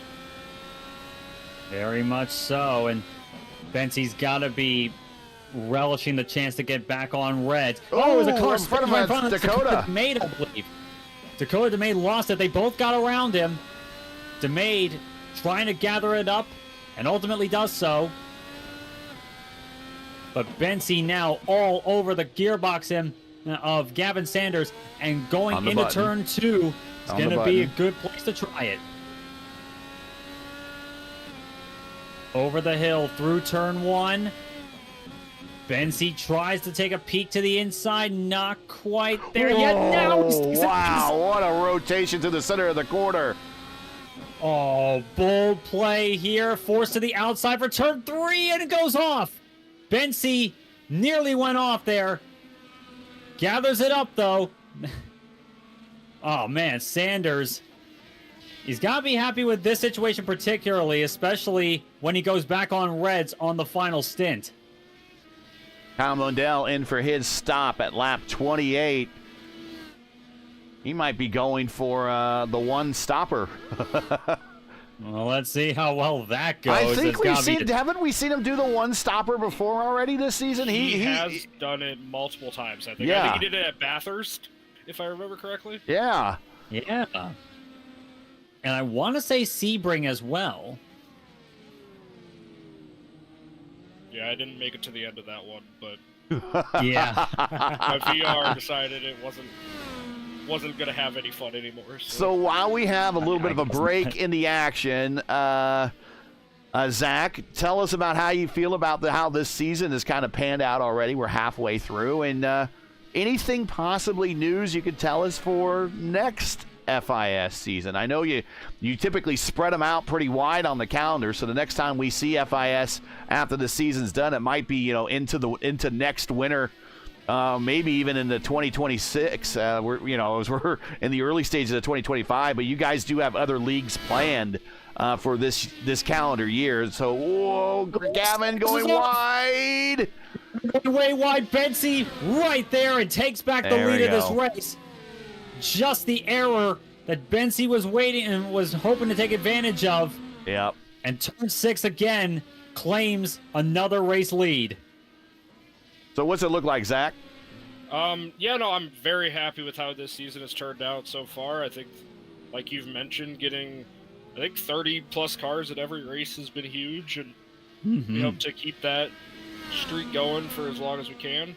I think we've had pretty solid racing from top to bottom, and I'm hopeful to see how kind of the next 2 ovals turn out, because we generally have been a road course primary series, and we still are, but kind of wanting to spread our wings a little bit into that realm a bit more. So Milwaukee and Nashville will hopefully be pretty good races for us as well, especially with number count. But yeah, moving forward, we don't have anything set in stone right now for FIS Season 8. I can't tell you that unless, the world ends or something, there will be an FIS Season 8. But what I can say is we definitely have been doing some preparation for our sister series, the Formula Super Series, utilizing the Super Formula car. That one will be coming probably pretty soon after this season ends, and we'll definitely have more information for people when we get closer to that. But we've been working on the schedule a bit. We actually were working on that a bit last night, staying up too late. So, we've got some things in the pipeline that we're hoping to be able to put out there, and get some good grids and maybe even explore some different areas of racing that maybe we haven't touched yet. So looking forward to it. Watching a battle here between Kidda and Moss. This is for 8th and 9th at the moment. And Moss is definitely putting the heat on Kidda, both on the button, down the main straight, at the line, nose by nose, wheel to wheel. Here we go in the 1 and 2. And Moss has the inside for turn 2, makes the pass work. Moss trying to recover. Oh, car off there as well. That was Nick Goyette. He stays out of the way. Going wide. So Moss up into 8th place, trying to make up for time from the incidents he's had early on in this event. And doing so pretty well so far, even on the hard compound tire that he's saddled with for this stint. Next up in line is JJ Wang in 7th. And last lap he was quicker, even with the pass attempt on Takeshi Kida. Let's see how many... Oh, car off in the corkscrew. Trying to see who that was. Was that Corey Rutherford? It was Corey Rutherford. Way wide in the corkscrew. Gathers it up, though, right in front of Tristan Moss. And Rutherford's going to come to pit road. Meanwhile, up front, Bensi still your leader by 1.8 over Gavin Sanders. Tanner still in 3rd. Logan Spath in 4th. Hunter Ingrave up 24 spots to P5. And again, we always talk about Hunter. He's one of my favorite drivers to watch out there. And trying to put two halves of that race together that are so critical. It's getting in the lineup and being fast, and then being fast in the race and getting to a good finish. And right now, I don't want to jinx the guy because I want to see him finish well, but he's currently in 5th spot. And frankly, there's still a lot of racing here to go, and a lot can happen in front of him. He might be looking at a top 5 or better. Yeah, it's been so far so good for Hunter Engrave. Started 29th in this race, did not post a qualifying time, and currently running 5th, largely, as we've said so many times, just keeping the nose clean and not making any major errors and not getting involved in any costly tangles with other drivers. So Hunter Engrave looking very strong so far tonight. And he has smoothly, consistently running 109s. And he has a clean racetrack in front of and behind him. So he just right now, he just needs to concentrate on himself. He is clear by 8 seconds ahead and clear by 9 seconds behind. So go, Hunter, go. Back in 6th is Matt Schlosser. He has the paint job that he always checks with me to make sure that his paint loads. So, yes, your paint did load, my friend, and you are now in 6th spot, up 3 from where you started. So a good day for you and the red and white mobile. JJ Wang, the racecraft for him just continues to improve. JJ now in 7th, up 6 spots. Tristan Moss in 8th. Moss not having a day that he really wants. He's down 3 from where he started, but still getting a top 10 after everything else that's happening around him on this racetrack is still a bit of a minor victory. So he is currently in 8th. Christopher Hill, we talked about him earlier, Zach. Christopher Hill up 18 spots, started on pit road. He's in 9th. Yeah, what I was saying was with Bensi, just had to get by 2 lap cars there. One of them was Gabriel Aslan. The other trying to pick out Matthew Short. That was the third. Matthew Short just dives it through on both of them, and Aslan nearly cost him a lot. He was trying to keep ahead of Gavin Sanders. The cost be damned, it seems. Gavin Sanders sees that, and he's probably thinking to himself, yeah, Caleb's getting a little bit antsy to get away from him here, and rightly so, especially since he's got to switch to blacks. Sanders is going to switch to reds. Yeah, I'm kind of surprised that Gavin hasn't pitted yet. Like, it's going to be 19 laps to go. Maybe he's thinking, run this while he still could see Caleb. And perhaps so. Like, I could definitely see that being the case. So that move on time there, but that move on Short is now in the top 10. Well, you saw him get the pass just for track position on Gabe there. Actually, that wasn't for track position. That was for a battle for position. Short, Mundell, and Gabe all in very close proximity for 10th, 11th, and 12th.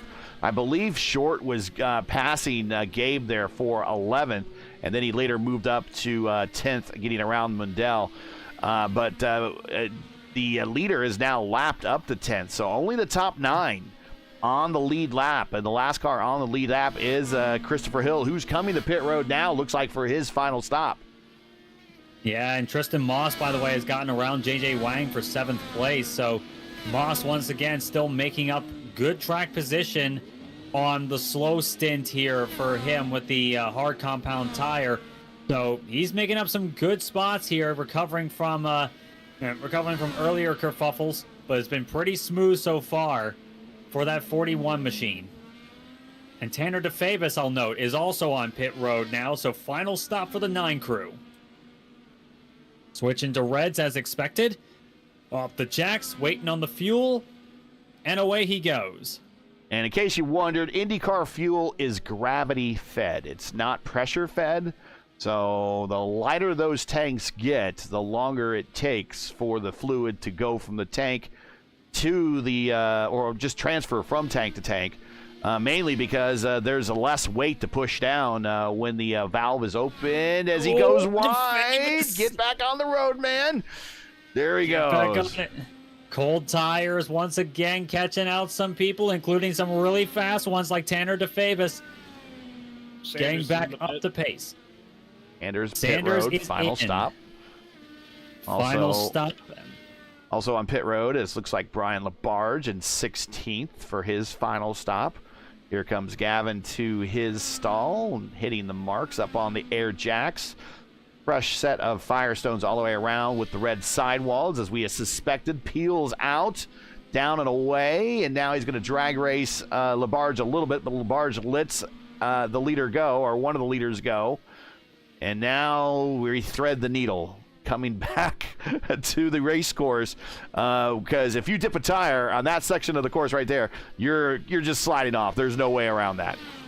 Yeah, you're going to have a bad time if that were to happen. It's one of the trickiest pit exits easily that you see on the IndyCar schedule and maybe in all of iRacing. There's definitely some tricky ones out there. Laguna Seca is always one of them. Barber is a tight one, too. Yeah. Oh, yeah, Barber Motorsports Park, that one is... that one's a tricky one, too, largely for how easy you can light up the tires coming off there. And, yeah, you're kind of hosed if that happens. Yeah, so Gavin came out with a lot of clean track in front of him, so this is going to be big. You're going to push, push, push. And you will see when he uses that button for push to pass, you should see the name, the time next to his name light up and say P2P, just like it does right now for J.J. Wang. And we could give you a report on the push-to-pass situation as we are in the closing stages of this race. 17 to go, 146 for Bensi. But Sanders on the button now, 111 remaining, 187 for Ingrave. DeFavis on the button, Spath on the button, Moss with 86, Wang with 73. Schlosser has 5 seconds left. Mundell in ninth spot, and again, I think because he's going for the one stopper, he hasn't even used the button yet. Either that, he hasn't mapped it, which we've heard possible. It's happened before. And Kidda in 10th with 98 seconds left. Yeah, it's something we saw last time out at Sebring, actually, is now mapping the push to pass. And if you're going for the one stopper, you don't even want to touch it anyway because you're just wasting fuel. So Mundell still taking that idea to heart there, currently running 9th. Let's see if it holds. As Bensi and Sanders, this duel here. So Bensi last time around was a 108.9 on those worn out reds. Sanders, his first hot lap out of the pits. Off the final corner to the line. What is it going to be? It's a 108.5, 4/10 faster than Caleb Bensi at the moment. Bensi, if he hears that, he's got to be thinking, oh, geez, I got to deal with this guy again. Well, he's raced with Sanders long enough. He is a known quantity. Tanner purple lap, a 107.8 that time by. Wow, Tanner DeFavis. We all know the dude is fast. He just hasn't had the chance to show it too much tonight. And he has Goyette in front of him, I believe. I believe that is Nick Goyette in front of Caleb Bensi here. Last stop for the 21 crew. has led the most laps by far in this race, and I think that's almost sealed at this point. While we watch this stop, if you're just joining us, you're watching coverage of round 6 of 12 of the Formula Indy Series, coming to you from Laguna Seca Raceway for the ProGuard Automotive Grand Prix of Monterrey, where currently Caleb Bency leads, and he's was behind the sign there, but he leads with 15 to go, with P2 running down his throat in the back of him right now. Thanks for joining us. Make sure to smash that like button, subscribe to the channel so you don't miss out on the next race. So they're definitely in visual range of each other, and Sanders with those red tires is going to have good pace underneath him. This is going to turn into a tussle here in the closing stages of this race. We're getting close to 10 to go. Lap car's getting out of the way. That's Nick Goyette letting our leader, Caleb Bency, go. But I'm keeping an eye on that number 10 machine. Gavin Sanders trying to get around Goyette here, going up the rahal straight there. As Goyette goes in the gravel to let him go. Stays wide. Into the corkscrew. And that's Christopher Hill in front of Sanders and between him and Bency. Sanders putting in absolutely blistering laps right now. DeFabe's putting in the fastest ones, but he's got an even bigger gap to catch up to these guys. To the line, Bency leads. The gap less than a second, 8/10 at the stripe. Almost in the back of Hill. Yeah, and Hill has, and right here, these three, you're looking at a ton of wins here in the history of the Formula Indy Series. Right here, these three drivers, a lot of wins. Oh yeah, and Hill started 27th, currently in 11th. Didn't post a qualifying time. Like, if he did, he would have definitely be close to this fight. Would Christopher Hill be? He's obviously one of the most skilled drivers we have here tonight.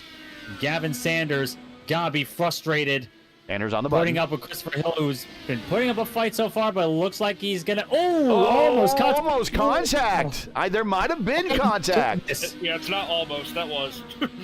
Yeah, I think there was a bit of a touch there. If there wasn't, I would be genuinely shocked. But everyone makes it through okay. But Sanders probably gonna be asking him a question or two after this race is over. I don't think that. I think that was just a little innocent. I think that's a racing deal. Hey, before we get into it, we also want to pay some bills here. Tonight's coverage is sponsored by, or actually tonight's coverage of the Grand Prix of Monterrey is brought to you by ProGuard Automotive. It's a family-owned leader in vehicle protection for over 70 years. ProGuard offers a range of plans to keep you on the road, including coverage for new and pre-owned vehicles, extended factory warranties, and specialized programs for commercial fleets. With 24/7 roadside assistance and a nationwide network of repair facilities, ProGuard ensures you're protected against the unexpected repair costs anytime. To learn more, visit their website or follow them on one of their social accounts for all the latest updates. All the links you need are in the description. I want to thank them for sponsoring today's Grand Prix of Monterrey. Back to the action, 13 to go. Bency still running, or actually Sanders still running down Bency. Through the corkscrew they go. And Sanders, the gap was pretty even last time around, but that was with a lot of lap traffic in play. Sanders now sees the target, and it's his old friend and rival, Caleb Bency. How many times has that been said in this league?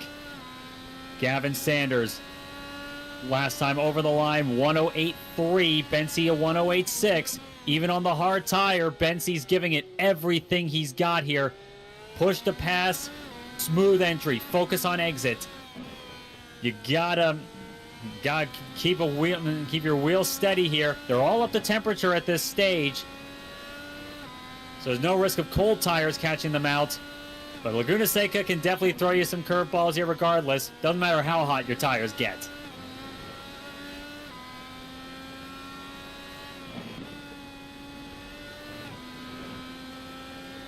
Turn 6, up the rahal straight. Sanders got a good run there. Through the corkscrew. Using that tree we were talking about earlier to line up. When you get to, there's a specific tree that you see going over, making that left turn, about to go down the corkscrew. If you're lined up with that tree, that's what a lot of drivers use as their marker for stopping to turn in. And then You go down the hill and you're on the throttle, and you should have it good, unless, of course, you make the slightest bit of error in your inputs there. Laguna Seca, one of those tracks that does not forgive an error, especially in its most famous section. Watching from the Robbie Gordon camera on the back of Gavin Sanders' car. And traffic in front of our leader. That is, I believe that's Kidda. Yep, Takeshi Kidda moves out of the way of these two, realizing the situation at hand here, no doubt. As Bensi, rear view mirror slowly getting full of that number 10. Aim at the tree. There you go. Yep. Line up with the tree there. A little bit of dust kicked up there from Sanders from the right side, tipping there. Not enough to harm him there. Coming to 10 to go here at Laguna Seca.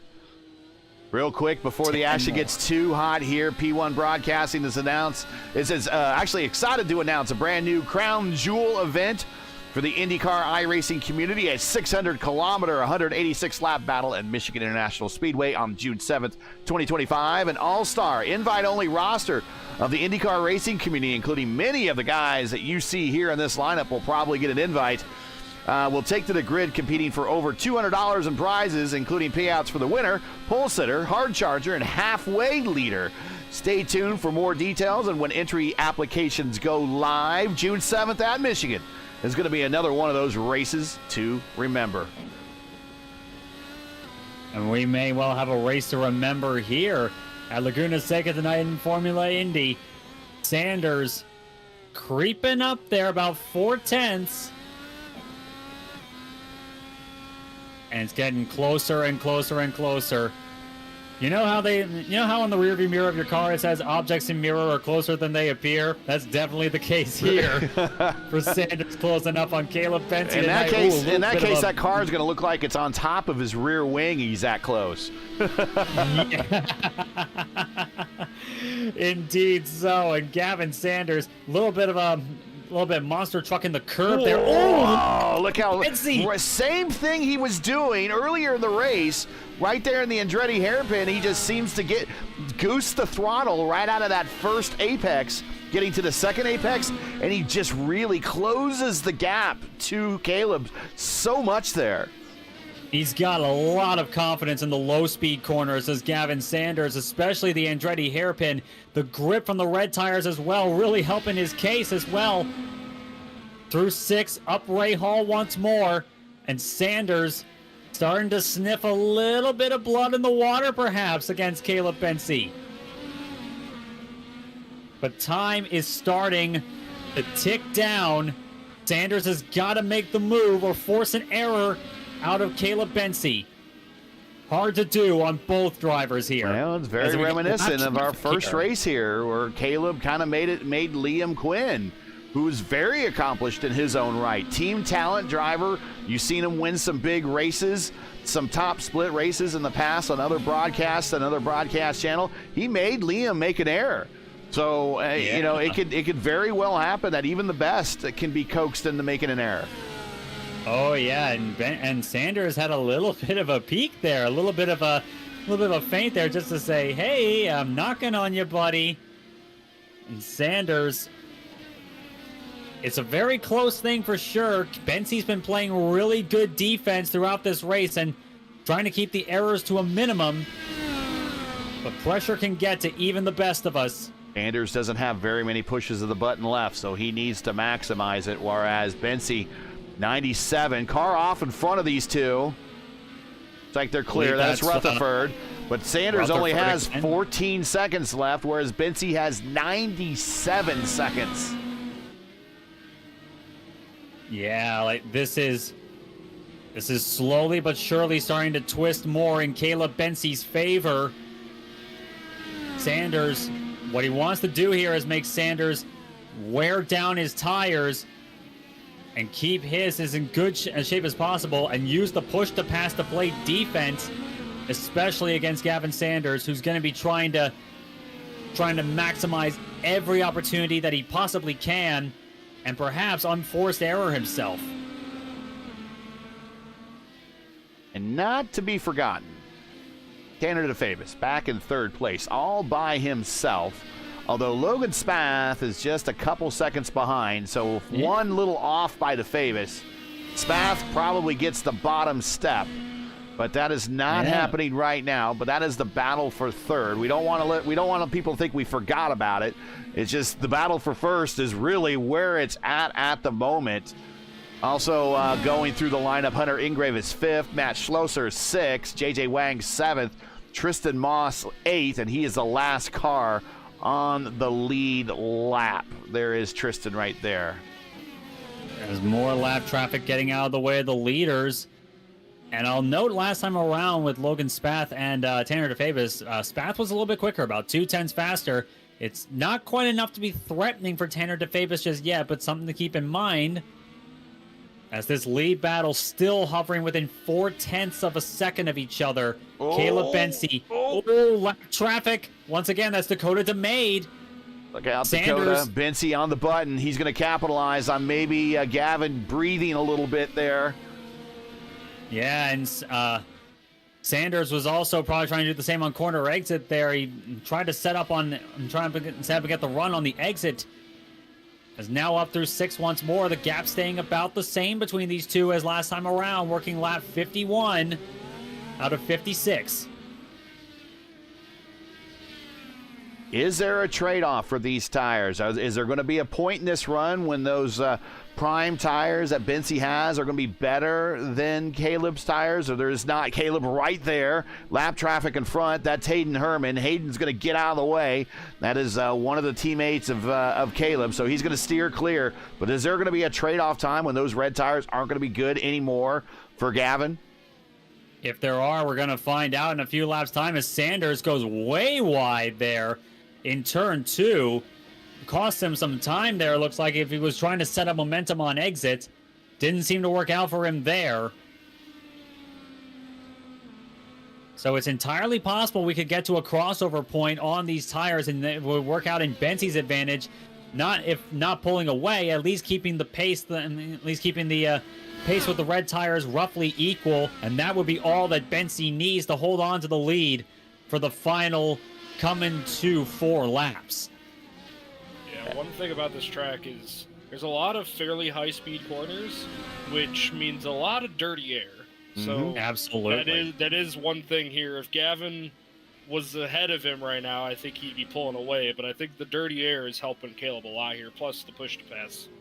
Exactly, that dirty air is putting more load on those tires. They're doing more of the work. Not so much the aerodynamics on the car doing the job, it's the rubber. But Sanders is feeling the worst of it right now. He may have softer tires, and it could be better as he's once again getting way close in the Andretti hairpin. But the gap is holding pretty strong. Just a report on our one-stop master, Mundell, still running out there after only that one stop he's made so far. He's the only driver on that one-stop strategy. Everyone else at least 2 stops. And he's in 9th place. 1 lap down, but it's still 9th place, and that's nothing and to 4 scoff to go. at. And I think he's going to do it. He could. Yeah, I think he will at this rate. But he's got Kidda there for position. But still, I mean, we're in the closing stages. Can he do it? That's a pretty impressive. If this guy ever gets on the podium, we're going to ask him what's his secret to saving fuel, because this is, I mean, he's kind of in Scott Dixon territory. Yeah, like this is beautiful fuel saving we're seeing here by Kyle Mundell. It's an art and a science all at the same time. He could very well be me and just better on the road courses. And he's like, well, how can you do a one-stopper? He's like, I just ain't fast as everyone, you know? Well, I mean, that's kind of the self-deprecating way of putting it if he wants to go down that route. So do we think there's a chance of... Oh, wait a minute. Here's Kidda and Mundell for position. This is for 9th and 10th. Mundell went wide in the Andretti hairpin. Now they're going to go wide between 2 by 2 and 3 and 4. Mundell holding on to it for now, but last time around he was about a second slower than Takeshi Kidda, and Kidda's got to be itching at the chance to just move up that 1 spot more here Mundell still on for a top 10 as things stand. Well, even Kidda's up for a top 10 as things stand, yeah. Coming to 2 to go for the leaders. We feeling any chance of an Alex Zanardi throwback here at any point? I mean, well, they're close enough. The leaders are close enough. Yeah. Close enough to do it. It's but it's a now, big question mark there. But now, unlike what happened in '96, where there was no slowdown, if Zanardi pulled that off now, he would have a forced slowdown, at least in the semi would. So yes. Gavin could do a full send. Problem is, if he goes off, he's going to have to slow down. Exactly, and Sanders is a fantastic driver in many regards there, and he knows as well as anyone else that that's the case. But he's also got a points championship he's looking at now. He does, and so does Betsy. Yeah. As yeah, they always with our say, championship leader out of the race. Yeah, they always say discretion is the better part of valor sometimes. So next to last time through the corkscrew. The corkscrew is where Gavin is the closest. It's the It corkscrew definitely and is. turn 2. Each lap, he's the closest there. Still about half a second there last time around there. Little bit of a lockup there, looked like, for Caleb Bensey. But white flag flies. On the button. On the button, 1 lap to go. 4/10 is the gap at the stripe. Can Sanders do it? Not close to the Andretti hairpin. Move. Yep. Only a few opportunities left. Turn 3, the very fast turn 4. Definitely not a passing spot. Hobbles there over those orange curbs. I love how some of the guys in chat give him the old punt to pass. Yeah, like Sanders is many things, but he's not that crazy. Here we go. We're at the scene of the crime for the first race last lap. We're past that, out the top of the hill, into the corkscrew. Last time, not close enough. Not close enough for a Zanardi move. Caleb Bensey, he's got lap traffic in front of him, but he's got to be happy with the situation so far. 2 to go, 2 more corners, and now 1. And Caleb Bensey, he's been feeling that California love all day, and it's a beautiful one. Yep. Bensey wins at Laguna Seca. Sanders, a brilliant race, takes second. DeFabis looking to hold on to that podium spot. He's pulled away from Logan Spath, and it looks pretty much assured off that final corner. Tanner DeFabis, another podium.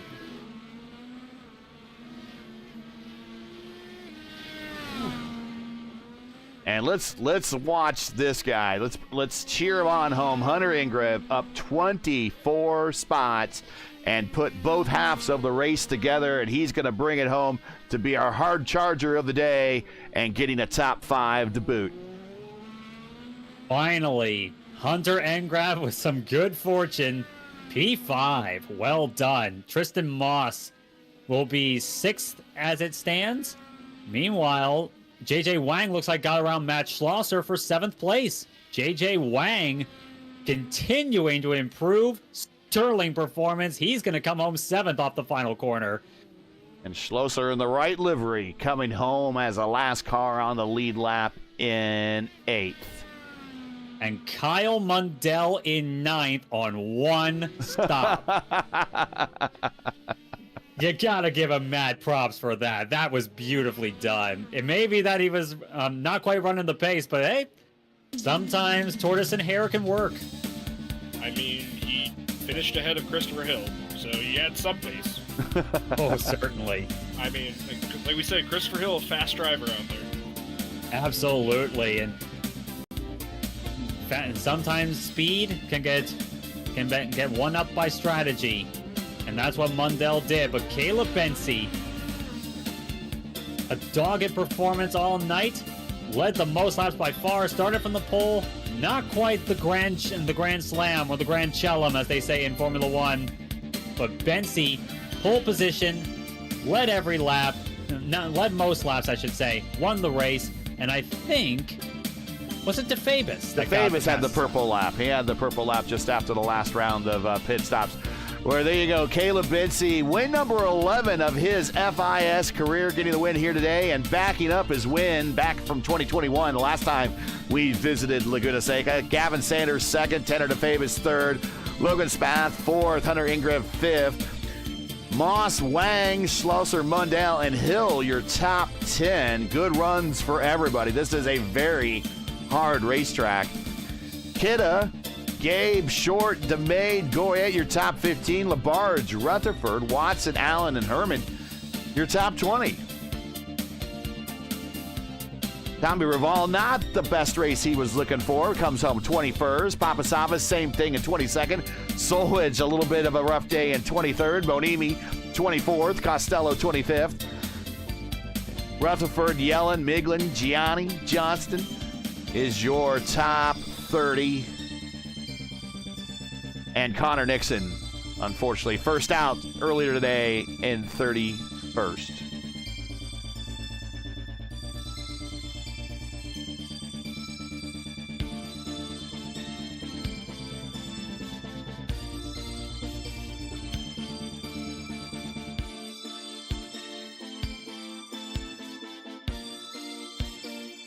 All right, let's get some replays queued up here, and let's get into the interview room. First one we have popping in is Tanner DeFavis. I'm guessing both Bensy and Sanders are having a bit of a debrief. Probably some smack talk going on there as well.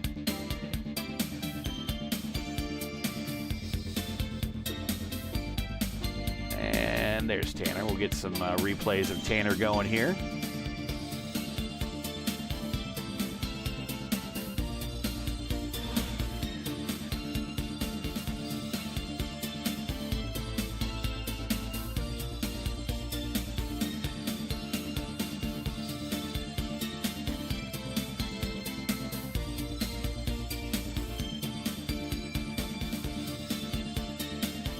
All right.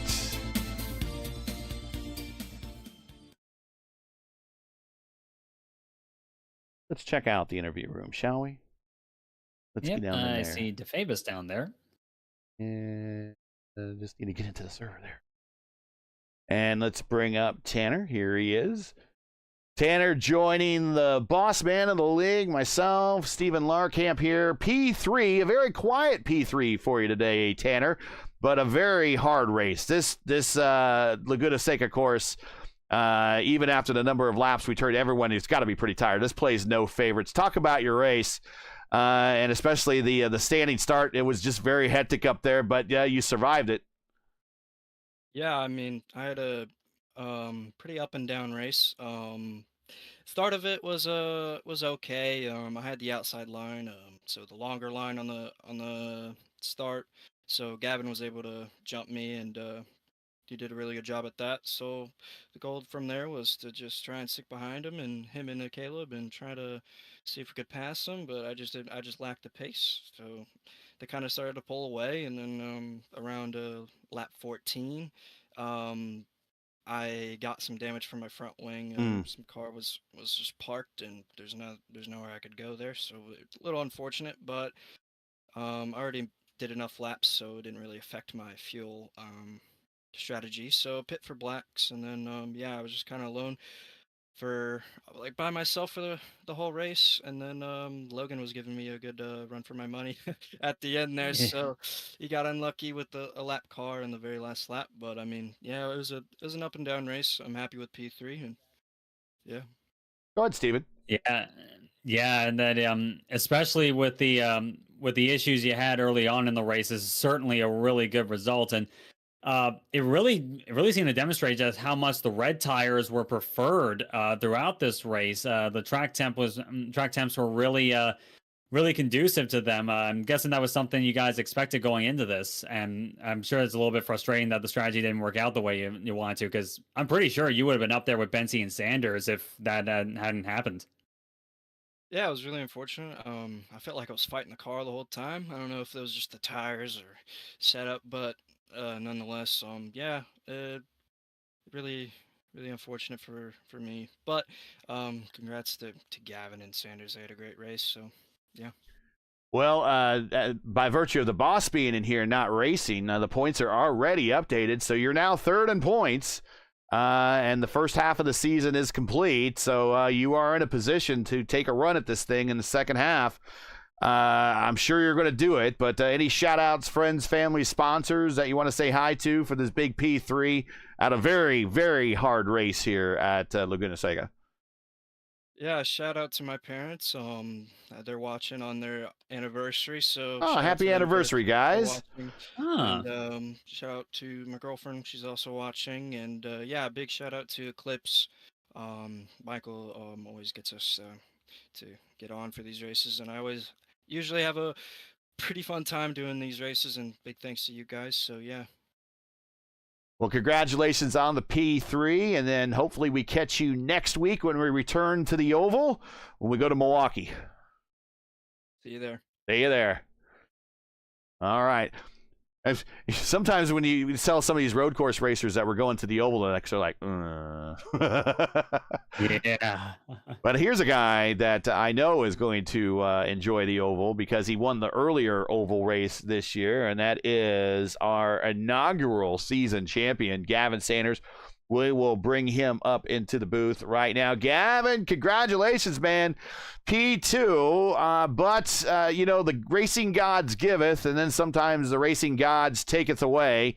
A little bit of an off track, and then allowed Caleb to get around you, and you could never quite reel him back in. You got close at times, especially in the Andretti hairpin, and you closed the gap a number of times in the corkscrew, but you could never get alongside to get that pass even started. But a good P2 today, and that's going to be good for the points championship. But talk about the race. Difficult conditions, but man, you and Caleb were by far and away the fastest guys out there all day long. Yeah, I think it was a good race. My start was solid, and then the first stint just kind of follow the leader and see what happens, and try and get to the lap traffic before we get into the pit cycle. And then once we swapped, I went to the primaries, and Caleb stayed on the alternates. And I think if I hadn't had that little issue, he might have got by me anyways. But yeah, I think how it all cycled out with the lap traffic and the out laps and everything, that was probably the best it was going to be. And he did a phenomenal job as always. So it's lots of fun racing with him, and it was a solid night overall, and we'll take a P2. So Go ahead, Steven. Yeah, and it seemed like an interesting dichotomy of strategy early in the later stages of the race, with you running the reds towards the end there, with Caleb running the hard tire there. I was thinking that you were, well, obviously you were going to have the speed advantage there. What was the we were also speculating that the dirty air was something holding you back there. Do you think that was the case that prevented you from making the pass happen? Yeah, I'd say it was a combination of lap traffic when my tires were still in the window to have a substantial advantage over the primary tires. But iRacing's done a really, really good job with the marbles. I will just say that. Yeah. Yeah, we could tell there was a lot of fun being had with them. Yeah, so no matter what, I think even if I would have had to have been alongside to the inside of him, and that would have that was difficult when you also combine the fact of the dirty air, as you pointed out. So yeah, there was a sort of barrage of of problems being behind another car and having to pass here. It is how it is. So as expected, and small mistakes, but at the end of the day, Caleb also had his own mistake and just capitalized. So. Well, before we get into shout-outs, points are updated. You're fourth now, 37 behind the leader, and only 7 behind third. So half the season's done. We have 2 ovals, which we know that you excel very well on the ovals as well as the road courses. We got 2 ovals next season, next half of the season that we probably expect you to do well, and a couple of road courses that you have historically done well at here in the past. So it's looking like a pretty good, or at least an opportunity to finish pretty good in this championship. So with all that said, I know you got shout outs, some friends, some family, some sponsors out there you want to say hi to, and yet another race here on the schedule. We got you in the booth. So I mean, ideally, that's what you said you want to keep on doing, is keep on talking to us after every race. You're here again, so go ahead and tell us, and don't forget about Echo Blade. Of course, guys. Buy Echo Blade on Steam. It's on Steam. It's called Echo Blade. Go buy it. It's pretty awesome, I have to say. But obviously, I shout out Melamo very often. Hi, Zach. Yeah, I got a question for you, but do your shout outs first. Okay. Big thanks to everybody watching. Obviously, it's awesome to have a series that is followed by so many people, as well as has so many participants. It's pretty friggin' awesome every week to have a full field and an active chat is lots of fun. But thanks to you guys for an awesome broadcast. And yeah, go ahead, Zach. Yeah, so do you think the vortex theory could have helped you out with the gravel issues that you were facing? I mean, potentially. I feel like maybe it could have lifted a few more marbles off the ground and off of the out of the runoff. All right, we got some inside baseball going on. What? Okay, explain the vortex theory here. Oh. So, Gary, there's this theory when there's rain approaching an oval, and you should just send the cars out, because the cars creating the vortex, driving around the track, that'll blow the rain clouds away.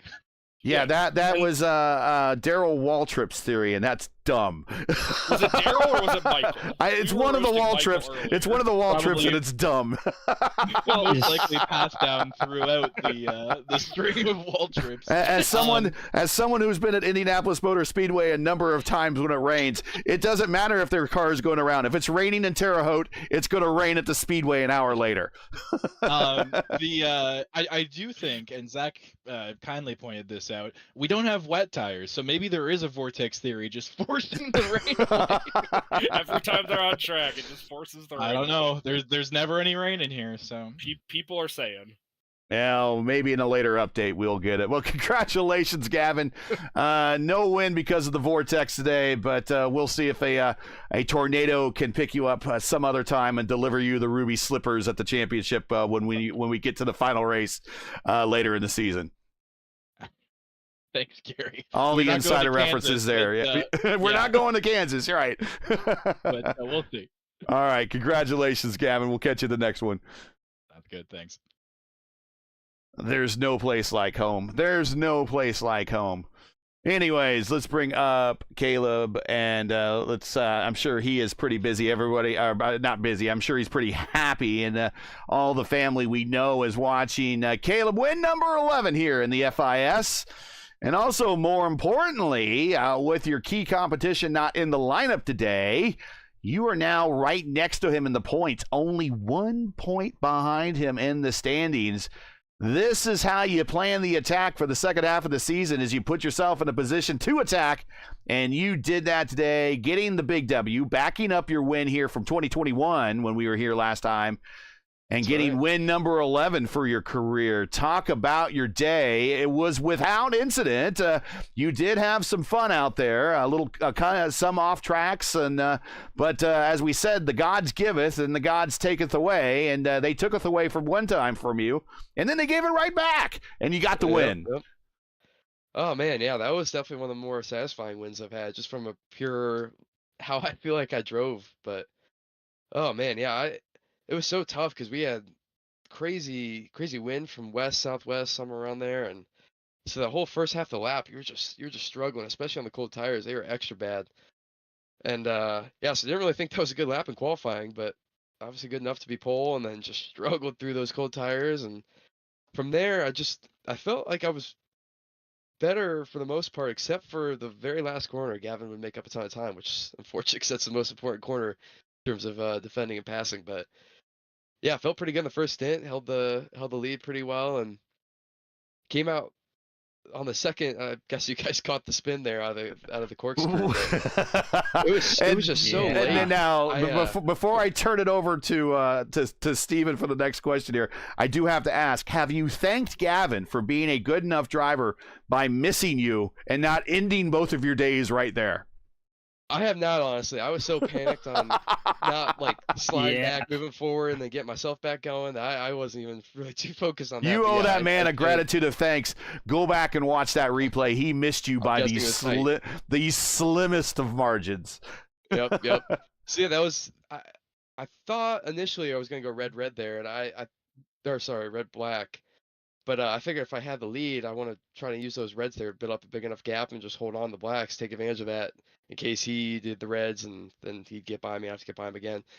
But unfortunately, it kind of all backfired when I pulled that. But yeah, it was just so late coming out of the corkscrew. I thought the car was pretty well planted and fine, but I hadn't really done a lot of whole tire black pushing practice, so I guess that kind of bit me there. But yeah, after that, I just had to get to him and pass him as quickly as possible, and tried once, got in the marble super bad in turn 2. It was crazy how the car just went straight when I tried to go around the outside of him. But I guess thankfully he had a mistake of his own, got past, and tried to build up a decent enough gap, and came out in those blacks. And that was definitely some of the hardest I've driven. Like I had that thing so loose, just trying to get all the rotation I can get, try to push as hard as I can still. And yeah, I don't know how, but somehow held on. Well, we got Zach here in the booth, too. We'll give him a chance to ask you a question after Steven's done. But, Steven, what questions you got for our champ? Well, obviously, this is a big turnaround for you points-wise, especially in the fight against Titus Sherlock when he comes back. Hopefully next week for the sake of the entertainment. But overall, like this, like I definitely can sense it. This is one of the most satisfying wins in quite a while, I think. And really the man, it's hard to sorry about that. But yeah, it's gotta be incredibly satisfying. And going into an oval next time out in Milwaukee, this has gotta be a big momentum boost for you. And it's gonna be probably gonna be exciting going to something a little bit different next time out. Yeah, for sure. I don't think the pace has been too bad over the course of the year, but definitely not like winning potential pace. But yeah, today was definitely the first time I felt like I had outright pace to win. And yeah, to your point, it was just so satisfying. 'Cause this track is just so fast and so precise, and on top of the set being a little loose, and on top of that crazy wind, like there was a lot that was going against you as in terms of simply driving the car and hitting apexes and just dance the thing on the edge. So to be able to do that, especially on the blacks, like I said, that last stint, like obviously it was not the preferred tire at all, but just being able to hold on and run that thing as loose as I could, and yeah, just dance that thing around. Like looking back, it was a blast in the moment. It was very stressful, very tiring, but yeah, in terms of just pure driving, that was definitely one of the more satisfying wins I've had in a while. But yeah, I know Milwaukee's definitely a complete 180 from this, and obviously I'm a big oval fan, so looking forward to that. I haven't raced Milwaukee in a very long time, at least I can remember. So yeah, looking forward to that. It'll be a fun challenge, and hopefully can kind of keep this ball rolling a bit. Zach, you got anything, man? Yeah, I want to know between Milwaukee and Nashville, which oval are you looking forward to most? And then out of the 4 remaining road courses of Sachsenring, Spa, the bike variant, by the way, Yes, VIR, and Road Atlanta, where do you feel like your skill set will Oh, I can answer that question utilize for the him. best? Road Atlanta at night. Yes, you're not wrong. Yeah. Yeah, I would definitely say more Nashville. It depends on how the setup will be come that time with whatever happens maybe during this iRacing update and stuff. But I don't know. I get both. That's a kind of a tough call between the two ovals. Completely different, but I like some of the ovals that requires a lot more finesse, and I feel like both of those definitely require that. So I was looking forward to both of them, but I think Gary's along the right lines with Road Atlanta. I think that track definitely does suit my style a bit. High speed, higher commitment. You can kind of hang the car out a bit, and I think I've had a few wins there in the past, and in FIS and in I think some other leagues as well. So yeah, I feel like there's definitely some good tracks coming up. I've never done a lap around the Sachsenring, and I'm not a huge fan of Spa, so I guess those are probably the two I'm not looking forward to the most. But Well, you yeah, didn't either have way. to say that part. Like, Yeah, well, just being honest with you, But you helped put yeah. the schedule together. That's all Well, I can say. Yeah. well, just to follow up on the inside baseball reference I said for Road Atlanta at night. If you're listening at home, go to our old channel and find the Road Atlanta race on the old channel on one of the playlists. When the session was set up, it was inadvertently set up later in the day than it should have been, or it had an accelerator on time. I can't remember, one or the other. Those guys were racing basically at night at the end of that race. No lights. Yeah, well, it did have lights, but it didn't have them in all the turns. Remember, it had it at 10A and 10B, but there were a lot of areas that didn't have lights, and it was more of a IndyCar meets Petit Le Mans in the middle of the night type thing versus IndyCar meets Formula One in the FIS. But there's that, and going back to Nashville, we know how difficult Nashville is. You and I helped you spot there for a Lionheart race. We didn't pass a soul, and we finished third that race that weekend. So hopefully we'll see more passing at Nashville. But I'm looking forward to the second half of the season. The way that this points championship is shaping up, and the way that's tightened up. So I'm very excited. I hope everyone at home is very excited. Now is your chance to get those shout outs in for all the family and everybody watching at home. Yeah, I feel like it's been a while since I've been up on the podium here, or gotten a win at least. So I was sick last week, so wasn't probably driving the best and stuff. So finally to get back up here is pretty awesome. So appreciate all the support from family and friends as always, and Migo Sakira as always as well. If you're in the Northeast Ohio area, go check them out. Joey Selman's Motorsports Art. If you're looking for some art for your iRacing car, real life car, whatever it may be, go-to guy for that. And thanks for the support as always from you guys, and hopefully we can just keep this ball rolling. It's been a kind of a up and down year so far, so hopefully this is the start of a good second half of the season for sure. Congratulations on the win number 11 in the FIS career of Caleb Bensey, former series champion, and now 1 point behind the points lead, and our points leader Titus Sherlock going into the next round at Milwaukee. Congrats, and we'll catch you on the oval in about a week. Yep, sounds good. Thank you guys.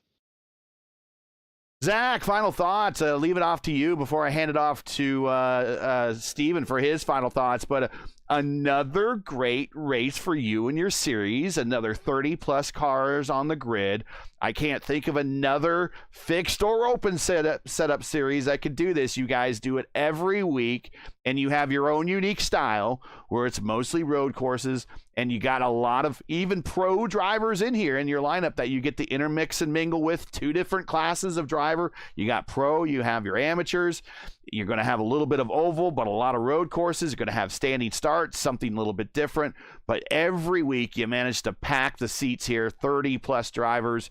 You got to feel pretty good about how this season's turning out and has turned out to this point. Yeah, I think it's been, like I said earlier, I think it's been a great season so far.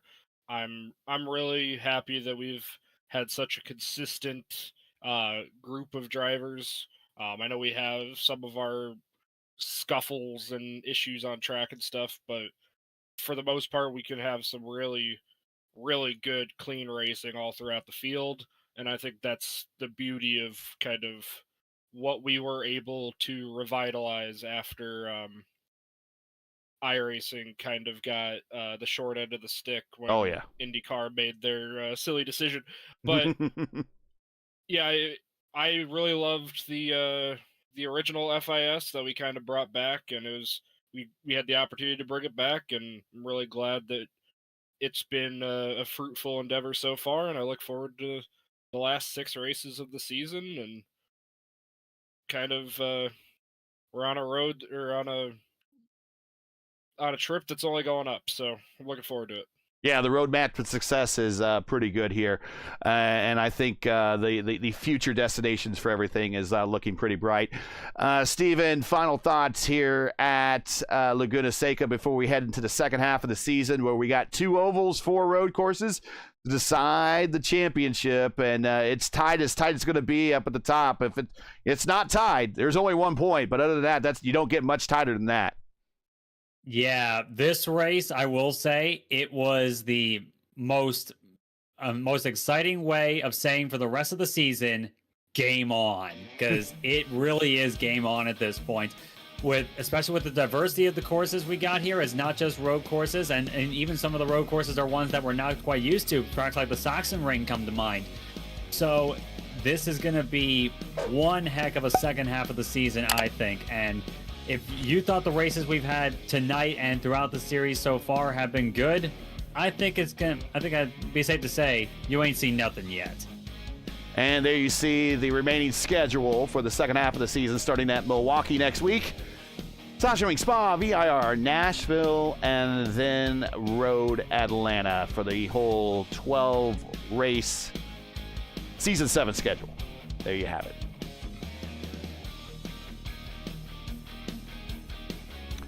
So that's going to be it for tonight. Once again, your podium from Laguna Seca for the ProGuard Automotive Grand Prix at Monterrey. Caleb Benzie, win number 11 in his career. Gavin Sanders, yet another podium finish this season to keep him in championship contention. And Tanner DeFavis, who very quietly brought home a P3 today for he and his team. Looking forward to carrying on this campaign, this championship campaign that he's in, on to the next week at Milwaukee. Join us again in a week for round 7 of the Formula Indy Series Championship as we head to our second oval of the season and the first short oval in series history, the Milwaukee Mile. We'll be racing there for 150 laps. Remember, because it's an oval race and there's no Porsche Super Cup support race next week, that our coverage will begin around 8:20 p.m. Eastern Time. Remember, that's 8:20 p.m. Remember, for the correct broadcast time in your area, make sure to check out our YouTube channel at youtube.com/@P1 Broadcasting for the correct broadcast time in your area. Now, as you know, the YouTube algorithm game's not easy, so please help support P1 with the weekly grind and leave a comment below. Let us know you've thought of tonight's race, and if you enjoyed tonight's coverage, support us by smashing like in the video. If you're new, click subscribe, and while you're at it, hit the bell for weekly reminders so someone will miss out on more of P1's other iRacing programming, including our exclusive NASCAR partner, the American Motorsports Association, featuring their Black Magic Studios Grand National Series on Thursday nights and their signature Archway Industrial Truck Series on Friday nights. Both series move on from Daytona to Atlanta, so you want to talk about out of the frying pan and into the fire. You can see it here only on P1. Action starts both nights, tomorrow night and Friday night at 8:20 p.m. Don't miss it. Tonight's coverage sponsored by ProGuard Automotive. It's a family-owned leader in vehicle protection for over 70 years. ProGuard offers a range of plans to keep you on the road, including coverage for new and pre-owned vehicles, extending factory warranties, and specialized program for commercial fleets. With 24/7 roadside assistance and nationwide network of repair facilities available, ProGuard ensures you are protected against unexpected repair costs. To learn more, visit their website or follow them on one of their social accounts for all the latest updates. All the links you need are in the description. Track cams for this race are provided by Whiplash SimCams. Get the most out of your iRacing experience with Whiplash SimCams. Learn more, like Whiplash on Facebook or follow them on X and Instagram. Links are in the description. For business inquiries and learn more about P1 and what we do, like us on Facebook, follow us on Twitter and Instagram. You can follow all of our social links via Linktree or check them out in the description. So for Stephen Larkham, Zach Flaum, everyone here at the FIS and P1, I'm Gary Gatzo, the voice of the FIS, saying to all, good night and thanks for watching. And to all of our women serving in the military and as first responders, Godspeed, God bless, and come home safe.